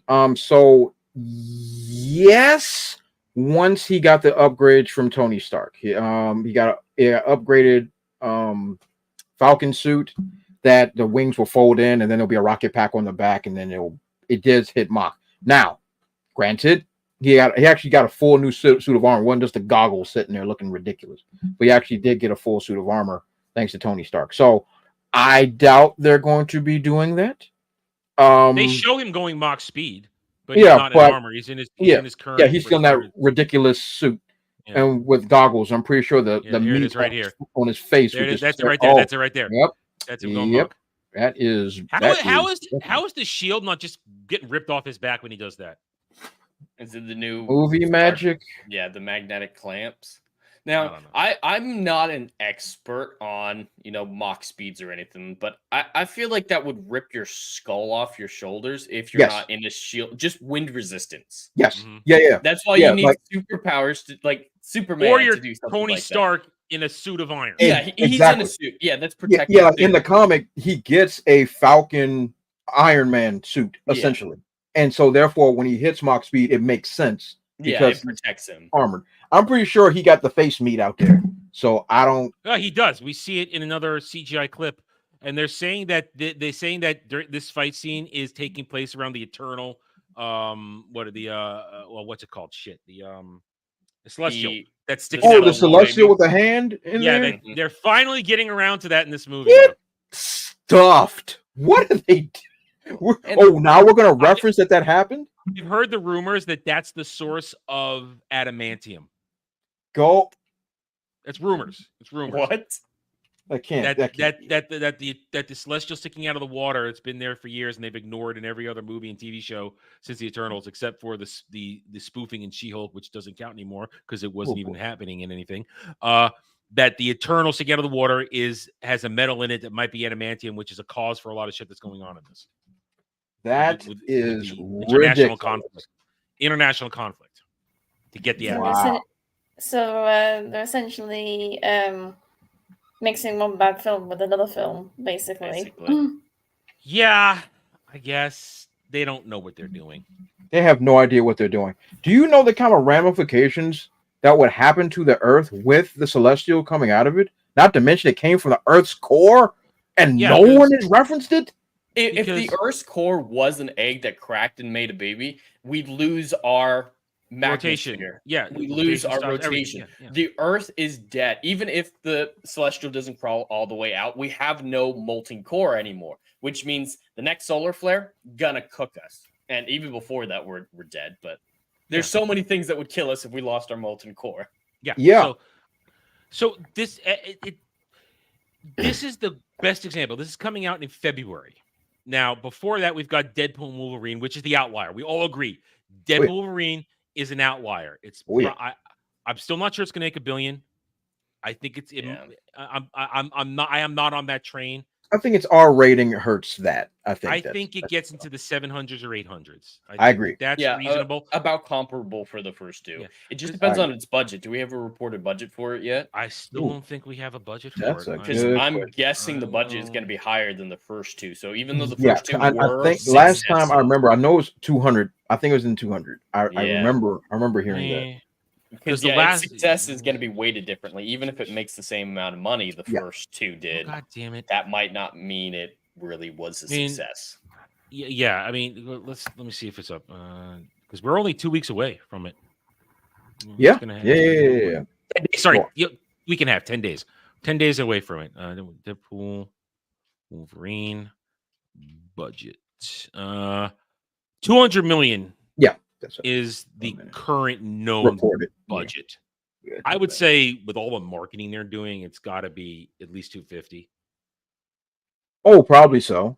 Probably so. But I can see this movie actually making money, and for It'll whatever make it's a worth. profit. No, it'll make Yeah. some money. Yeah, But it's I making- don't know if it's going to cross $1 billion because it isn't R rating. This is not a kids movie. Yeah. And at the same time, are people going to go back and watch it all over again? I just don't know. I don't know if it's going to be. I saw it. the I had my rewatchability. excitement. Once I've seen all the cameos, once we've seen the Deadpool Wolverine fight, which I can then watch as a clip over and over again, or the rumored Wolverine Hulk fight that's in this. There's a rumored Wolverine Hulk fight in it. Once you've seen this stuff and you can just watch the clips, are you going to go watch the movie again, which is what you need? I mean, Inside Out 2 is making its bundles of money because the kids are going to go see it over and over again. Absolutely. Are the adults at adult prices for tickets going to go see this over and over again? Mm. I think it has a ceiling. I'll say this. I think its ceiling is around 900 million. I think That's that's fair. its ceiling. I think that's its ceiling. I think that's fair. It would have to be mega viral in the obsession people have for it to get over $1 billion. And I think I feel as though the novelty is going to wear off pretty quickly. But I That's my think it'll feeling. probably make its money by the time that novelty wears off because Oh, people are yeah. still itching for fun. Oh, it'll So- make probably 500 million by the second week. I think that's fair. It'll blow that's- past. It's gonna open. It's gonna have a 300 million plus opening weekend. I guarantee that. It's gonna have a huge opening weekend. I just think I don't think it has the legs to get to $1 billion because it'll be a novelty. People can then watch the clips they want to watch later, and without little kids as the driving force to go see shit over and over again, or a phenomenon like Barbie or a phenomenon like Avatar 2. And Avatar 2 does kind of count as a family movie because people were going to see those families. Yeah. I don't think this has the equation to get to $1 billion, which we see get to $1 billion. I mean, right now, you know what? I haven't checked it since for a week. Let me check. Just for an example of what's going on right now with the $1 Billion Club. I mean, Inside Out 2 is right now at 1.3 billion. It's beaten Mario for gross. We don't know about profit because it's 200 million movie, so it's making its money. But now Despicable Me 4. Let me look at that. 2 weeks in, Despicable Me 4 is only at 437 million worldwide. Really? Oh, I forgot that movie even came out. I mean, I thought that was going to do way more money. I 'cause thought the we third thought one it was $1 billion. we thought it was going to do what Inside Out 2 is doing. But just for our examples right now, here it is. It's not. This is. I mean, that's not bad or anything. Yeah, I'm sure it's making money. on its likely around probably between 100, 150 million budget. They don't have it listed here, but that's probably what the movie costs to make. It's going to make its money, but you look at the box office here. I mean, 40% drop's not bad, but it's not doing gangbusters like Inside Out 2 was. That surprises me. Yeah. So, I mean, we don't have, it's not, and there's no the staggered reported budget is a 100. Okay. So it's 100? going to make, Okay, it's gonna make his money. I mean, this is respectable. It doesn't have a staggered Absolutely. international release, but if Despicable Me 4 isn't breaking $1 billion right now, we thought this was going to be the juggernaut of the summer. We thought it was. I agree. On Inside Out 2. Everybody thought it was. I don't see how Deadpool Wolverine is going to do that. I just don't think it's going to make $1 billion. It'll make $800, $900 million probably. But I just think I don't falls see it short of the $1 billion. Yeah, I don't see it cracking $1 billion because like the R rating works against it, and and who knows what the repeat viewability of this film is. Now there could be, I mean, well, we're from a different time, but it used to be when we would obsess to try to find every single moment and whatever stuff. But Adam, you already kind of eloquently put it together that all those great moments are going to be on Twitter and YouTube the moment the movie comes out. So yeah. I agree. As soon and then once the HD versions are out, people are going to watch it. Now they're going to milk this movie for as long as they can because you're not going to hear a streaming release in this movie for at least 2 months. You're not going to hear that. No. But my point in bringing this up is this: Deadpool Wolverine is the outlier. It will do well, but then the next projects for the MCU are Agatha. Choose your title, and then this movie, Black Falcon, Captain America 4. I heard a rumor today they are now changing the title for the Secret War movie. They're going to change that title now too. They are in complete disarray over there at Marvel Studios and Disney. They don't know what they're doing. They're falling apart, and this movie will lose them money. I mean, they may get a win with Deadpool Wolverine, but then Captain America 4 is going to wipe out any gains. When you have $1 billion break-even movie that's not even going to make $500 million, that's all the profit they're going to see. I mean, Deadpool Wolverine is going to make probably, I would say, it's going to net. Remember, net versus gross. Net. I would say probably net between $300 to $400 million in profit. It's going to get some profit. I think that's a fair assumption if we can balance out where the advertising budget actually falls. Yeah, and also with I'm saying no, go ahead, also with Disney haven't messed it up either, which I think a lot of people are concerned with. Add in here's the thing: merch is going to sell for this movie. Merch will sell. I agree. So you add in all that stuff, it'll make a profit. But then here comes in next February, Black History Month. They're going to release this movie, and it's going to lose money. If it doesn't make over $1 billion, that's lost money. That'll wipe out the gains from Deadpool Wolverine. It's just that's the scaling. That's the ledger. That's what the ledger looks like. Yeah. So this could be Deadpool Wolverine could be all the success in the world, but this movie will be terrible. And then what's coming out after this? They're filming Fantastic Four. Oh. Yeah. Oh. Yeah, period piece in the 60s, not even the MCU Prime timeline, not in the Prime reality. You've got Thunderbolts without Thunderbolt Ross. What else? What else they got? They are praying to God. They find a way to get Ironheart out and have nobody notice. Good luck with that. Not gonna work. I thought that was dead. I thought that was over with. No, it's done. They can't shelve it. They the best they can do is echo it. Echoing it is the best thing they can do. Put it all out on a late Friday night and hope to God we're not paying attention for some reason. Oof. I don't want to be paying attention. I'm not going to watch it, so we'll talk about its failure. We won't talk about the show itself. That'll be Dre's problem. He's going to watch it. No. All right. So, but then let's talk about other things that were successes that are lining up with the Marvel brand. They're talking about X-Men 97 Season 2, which has a completely new writer's room, Dre. For all the I've love already you seen gave, it. I've seen it. for all the love you gave season 1, everybody that was involved that made it good Out aren't the there door. anymore. Out the door. They're gone. And they've already announced that they're reworking the script that Bo DeMeo left. There you go. It's over. Yeah. It's over. So you had something Why that did they keep doing this? Because wasn't there a rumor flying around that we're doing this with One Piece as well, the Netflix one, and they're like, oh, we're gonna replace the writers and we're gonna change everything, despite season 1 being really good. Or am I getting muddled? We don't know. There's I no have rhyme or no reason. answers. There's no rhyme or reason to any of this bullshit, and this is why we do this, though. We watch this shit. We see where it goes wrong, and those of us who have an understanding of the source material will tell you how it went wrong. And we're going to be as honest as we can. Yeah, we might ham it up a little bit, add a little flavor to make it fun. But when we reach the bottom line, when the sun goes down and the day is over, we've done nothing but tell you the truth. Mm. We don't lie to you. We show you what's going on, and then you get to make the decision for yourself. And the decision, the final judgment on the MCU is, it is done. It's as done as Disney Star Wars. Oof. It's got a better PR team that makes it look like it's alive more often. And they've got more loopholes they can jump through to try and resurrect, but they won't. They're not going to do anything to save this. I've heard rumors now, Doctor Strange 3. Nobody cares about a third Doctor Strange movie after Mom. No.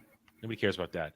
Nobody cares about Eternals 2. They're still trying to get that. Nobody cares about a Black Panther 3. Nobody is asking for any of this anymore. But they're just going to put it out because they don't know what to do anymore. They got a lot of people got paid a lot of money to create content. Just create content, not create good stories, good movies. Just create content. And here we're going to watch their last major push of stuff fail. And I'll be honest, let it all end. Superhero stuff, let's end it. Let it die. Because this is a rumor. Now, I brought this up on Ballbusters. I know, Dre, you were there. You were there in the chat. I saw you. That just to go to the other side of the superhero room over on DC Studios. Rumor is, and I'll bring it up just so you can have the visual representation, because I was told it's just a rumor, it's not real. But even if it isn't real, and I had it here and it's gone. Oh, okay, I forgot this part. Hang on, I gotta. Let me bring this up here, and then we'll come back to my other point, my final point, with why it's dead. Because they're basically pandering. They being Disney, they're pandering to the wrong people. God damn it, I can't find it. I thought I bookmarked it. It's gone. Basically, Indian Pakistani dude, I forget who's in everything, is going to be Booster Gold. What? Yeah, that's right. Yeah. Camille Nanjiani, whatever the frick his name is. Wasn't he in the Eternals? Yes, he was. But that's Marvel. You're right. But just trying to make sure I knew the right guy. Here it is. Got it. I got it. I did bookmark it. I just can't read my own goddamn bookmarks. Here we go. This is a rumor. It's a rumor. It hasn't been confirmed. It wouldn't surprise me. But it would have surprised us if they would do this and make this dumbass Booster Gold. He doesn't have the charisma for Booster Gold. And also, he's not white. Well, that too. Also true. He's not white. And this isn't confirmed, but I wouldn't be surprised if they did this, because they are pandering. Whether it's James Gunn, DC Studios, or Marvel Studios, they're pandering to the wrong people. When going back to Black Falcon, Captain America, one of the things that we knew about this movie was the fact that an Israeli superhero, who is an actual hero from the comics, whose literal costume is the Israeli flag. That's her literal costume. Mm-hmm. She was rumored to be in this movie. And throughout all the reshoots, during all that stuff, those who have certain flags in their bios, I'll just call them flat out anti-Semites, bigots, true bigots, who want people like me to let's just say have a sad ending. they complained, how can you have a baby killer in this movie? How dare you do this? Well, it seems Disney bent the knee, because here it is. They have made her character just a former Black Widow. Just a former Black Widow. Now, new to the cast is Shira Haas, who joins as Ruth Bot-Seraph, a former Black Widow. Ruth is now a high-ranking U.S. government official who has the trust of President Ross. Why do they always do this to themselves? Because they have to bend the knee to the true racists. I won't argue against that. And that is my point of coming around to this point. People at Disney, people at all these studios, they listen to the retards on X Twitter who cry God. Retards like this guy right here who participates in stuff talking about here, my Egyptian Palestinian queen. This chick who is actively pushing anti-Semitic stuff on social media. And she was just bad in Moon Knight to begin with. Yeah, it's just bad. I forgot that even existed. And they have lots of and people like this guy. I lost it in the rush of yesterday. I lost it when I was bookmarking stuff because I was on two different computers. I admit that. They have her character and Kamala Khan beating up in illustrations the Israeli superhero.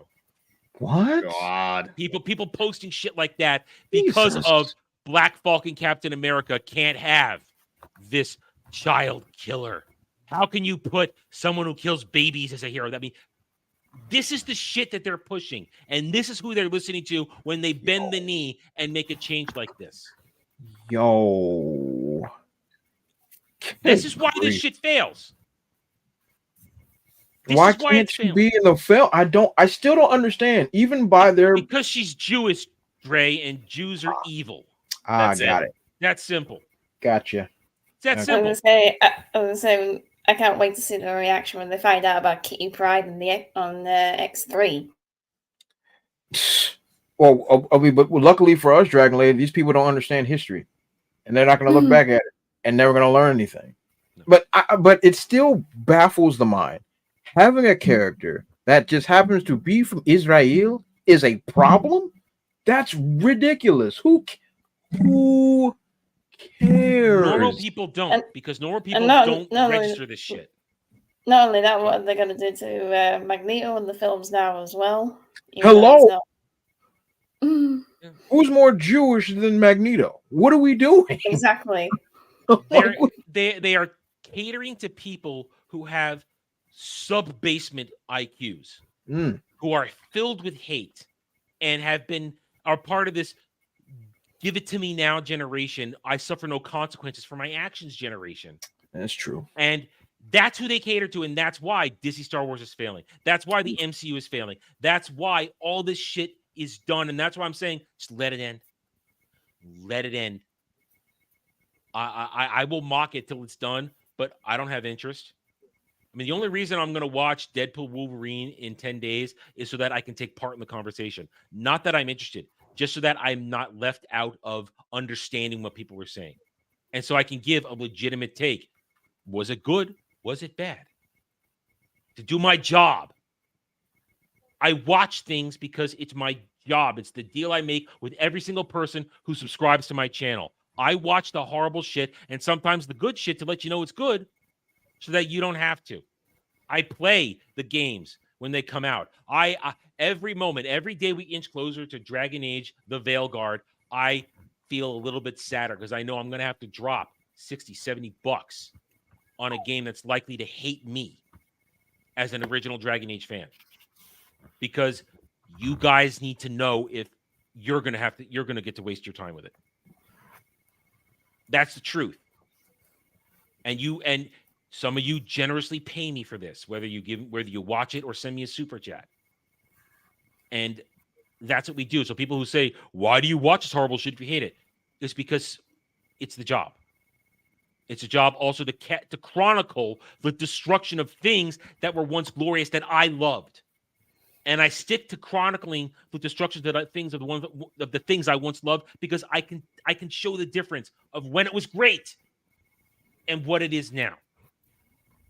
You notice I don't talk about certain things if I have no foundation in it, or I try not to. The exception right now is Hot D, because I was asked to give my unbiased take on it in terms of, I mean, I'm biased against George R.R. Martin, but I'm unbiased against the content. I don't care if it's good or bad. If it's good, I'll tell you it's good. If it's bad, I'll tell you it's bad. Or if it's mediocre or mid, I'll tell you it's okay here, but mid there. I'll give you the truth. You can hate me if you want. I don't care. And that's a weird thing. When it's all these things right now, especially with Hot D, there are some people out there who really don't want you to point out the flaws while saying it's still good. It's a very strange reaction that I'm seeing, especially with House of the Dragon. I had somebody tell me last week, Jed, did you watch the episode yet, or are you done? I still haven't. Okay. Well, I intend to. I'm just behind. For last week's episode, which was the fallout of basically all roads are closed, war is going to happen. Mm-hmm. At one point, Allison learned that I'm sorry, spoilers, if you haven't watched by now, it's been a week. Just shut up. Allison learned that she made the mistake when she put Aegon on the throne, that she misinterpreted Viserys' last words, not knowing about the Song of Ice and Fire. She revealed that. And part of this episode is her coming to grips with that as she's looking for information on Song of Ice and Fire and asking people around who were around Viserys in his final days, what did he talk about? What were his feelings on Aegon on the throne? And at one point, she's talking to Foot Fetish. I call him Foot Fetish. Gimpy Strong, I guess we could also call him. She's talking to him, and he's trying to press her about what she's doing. And at one point, she's giving a speech about inevitability, about how everybody was going to decide what they were going to do no matter what. They're always going to back Aegon. They're always going to back Rhaenyra and this and that. And the way I looked at it is, as she had already at that point been looking up things, talking to people, doing her research, and it was the way I interpreted it, and only one person has, jumped out at me for saying this, and we'll mention it, that she realizes it doesn't matter that I misinterpreted Viserys' last words. I was still going to do everything possible to put my bloodline on the throne, to put Aegon on the throne. So it doesn't matter what my intentions were or if I got it wrong. This is the reality, and I accept it. And somebody goes, that's not what you were talking about, and got really heated that I said that. She was just asking people stuff, and it's like, dude, do you understand analysis? Do you understand that there is more to just what you see going on, that characters have depth of motivation, and the show does a good job of showing depth of motivation, and it's called breaking down what you see and hearing that isn't exactly being on the screen.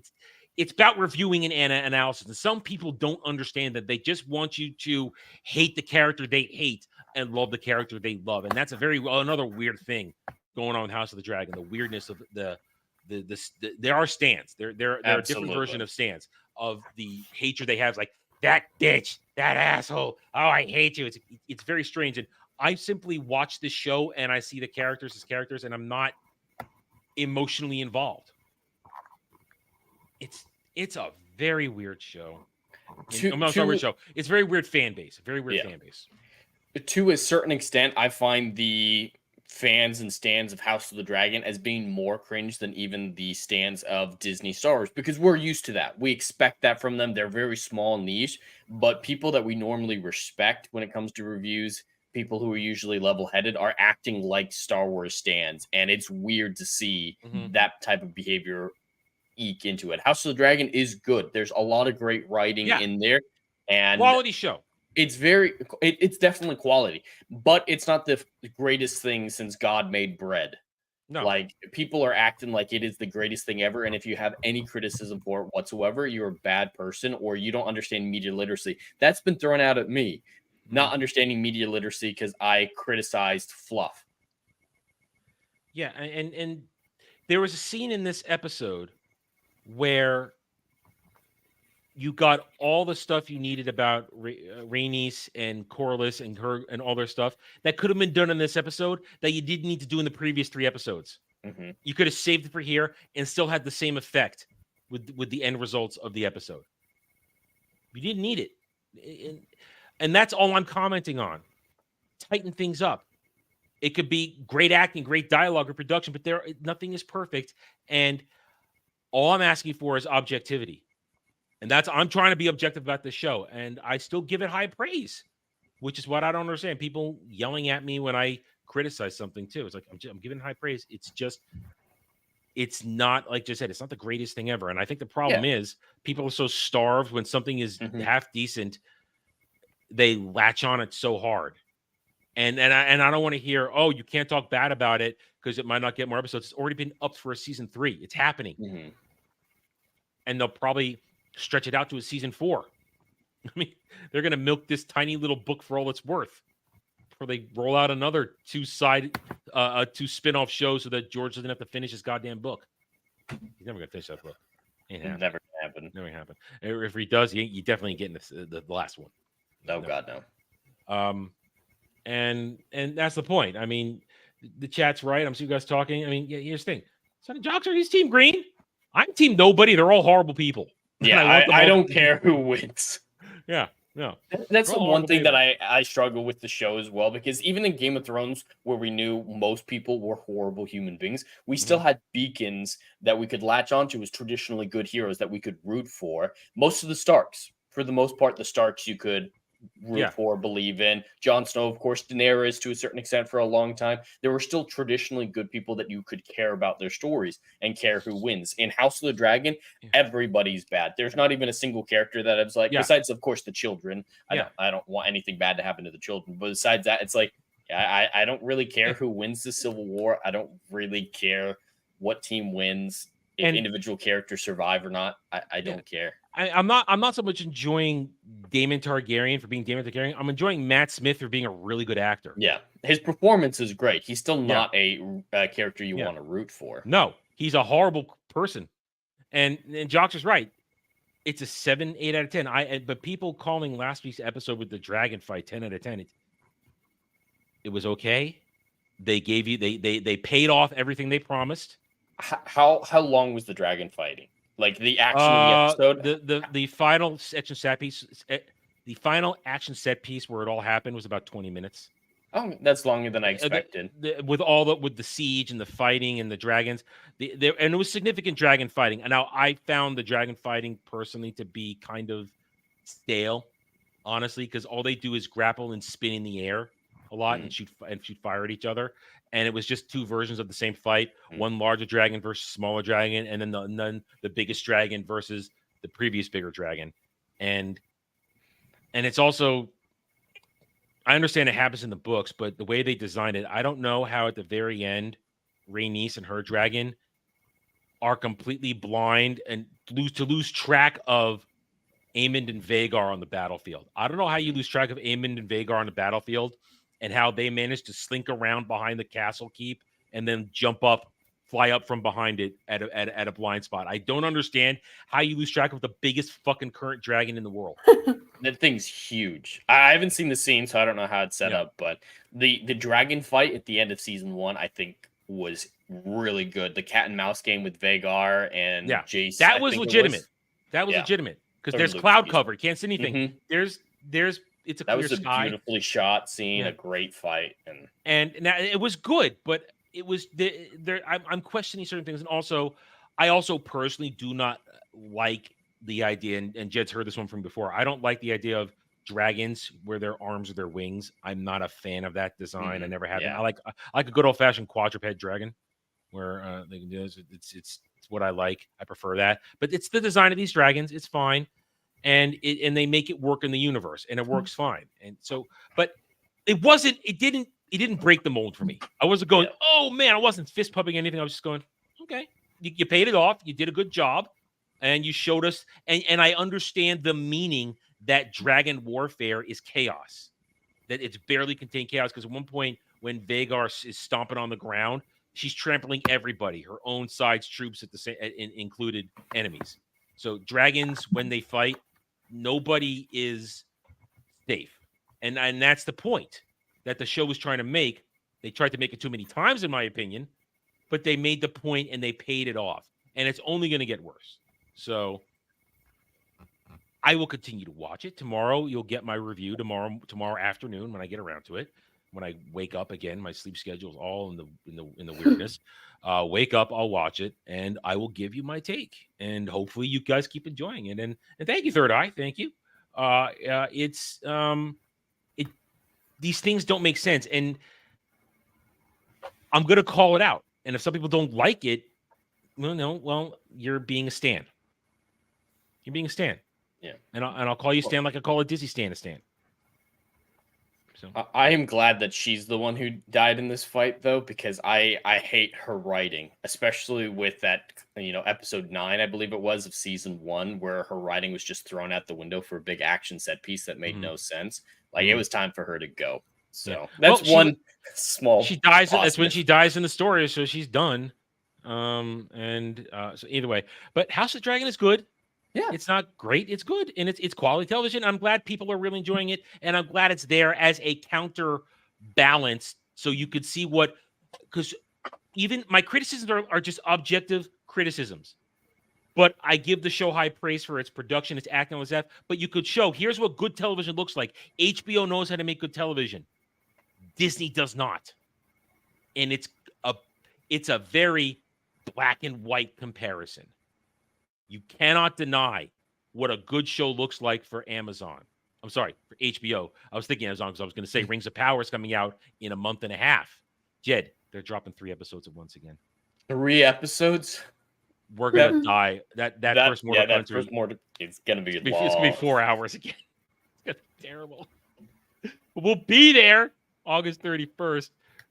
Drunk Dermy on Ballbusters on Friday was going. At one point, I'm doing my outros going, but Adam, they're dropping 3 episodes. I hadn't even mentioned House of the Dragon. He starts going off on how it's 3 episodes.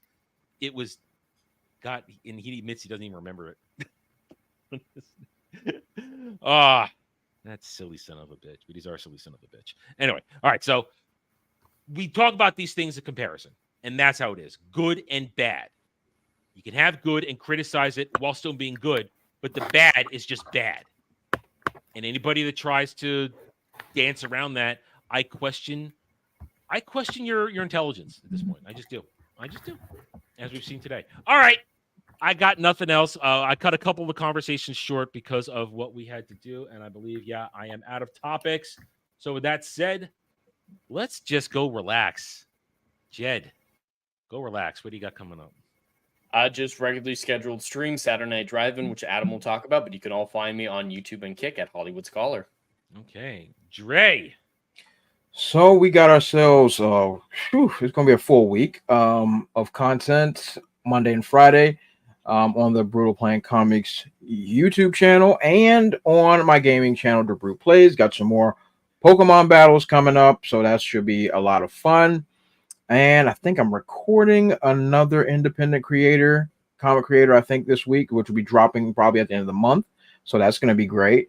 And I think that's about it. So for those want to check all that out, it'll be in the description of the video. And you can follow me on Twitter at TheBrute00. And I remembered to put your gaming channel there this week, so it's there. Yeah. I'm catching up. Boomer man catching up. Dragon Lady, what's going on this week? At some point, I should have been posting in my review for Disney's Tarzan at some point or other, if I remember. The end of Disney Renaissance. That was it. That was the last one. Yeah. That was the last movie. Really? Pretty much, it's where the timeline ends. That's the end of Disney Renaissance. I mean, some could say Princess and the Frog, but I don't. That's not Disney Renaissance. No. All right. As for myself, tomorrow is Hot D review day, so catch my House of the Dragon Season 2, Episode 5 review at some point in the afternoon. Then at 10 p.m. Eastern, Mellow Mondays. It's probably going to be a very rowdy one. I'm sure both Devil and Samuel will have some things to talk about, events, and I will not stop them. I will let them go because Mellow Mondays is a different kind of show than this show, so we will talk about a lot of things. I have some stupid shit too, so don't worry. The regular nerdy stupid shit will be there. Let's see. Wednesday is, as I said earlier, Acolyte season finale. Should be a gem. Check out the review on that one. I'm hoping on Thursday to do an Acolyte autopsy post-mortem stream. We're going to go over the whole thing. I'll see if anybody's interested in joining me for that. Then on Friday, Ballbusters. I don't know who the guest is. It doesn't matter. The show is a degenerate mess. Just is. and I'm stuck on it. I can't get away. And let's see, as Jed mentioned, drive-in at 7 p.m. Eastern this week because Adam's got to get a haircut, and it puts too much pressure to get done close enough to 6 to the balancing time. We are watching the 80s cult classic Real Genius, starring one Val Kilmer. It's a fun one. Jed hasn't seen it. I'm worried. I know nothing about it. I've heard of it. I could tell it was a Val Kilmer movie, but I know nothing about it. So it's beloved by my generation, and I enjoy it. But I've already told Jed I know exactly what he's going to cringe at, and he's right to cringe at it. There is a lot of cringe in it, but it's still a fun movie. It's good old classic 80s cult movie, and it's Val Kilmer. It's Val Kilmer doing Val Kilmer stuff. It's great. And then we'll be right back here next week, 2 p.m. Eastern. The internet will provide, I'm sure, we'll have something to talk about. Another trailer, another disaster, another bad interview. And of course, even though I will do the autopsy, we will, because the boys here aren't going to see it, I got to tell them how bad Acolyte 8 is. But we'll get there. So thank you, one and all. Thanks to the panel. Thanks to everybody joining us this afternoon here. We are happy that you took your time to join us. Hit that like button. Subscribe to the channels. God bless America. God bless President Trump. And we will see you guys next time. Until then, take it easy.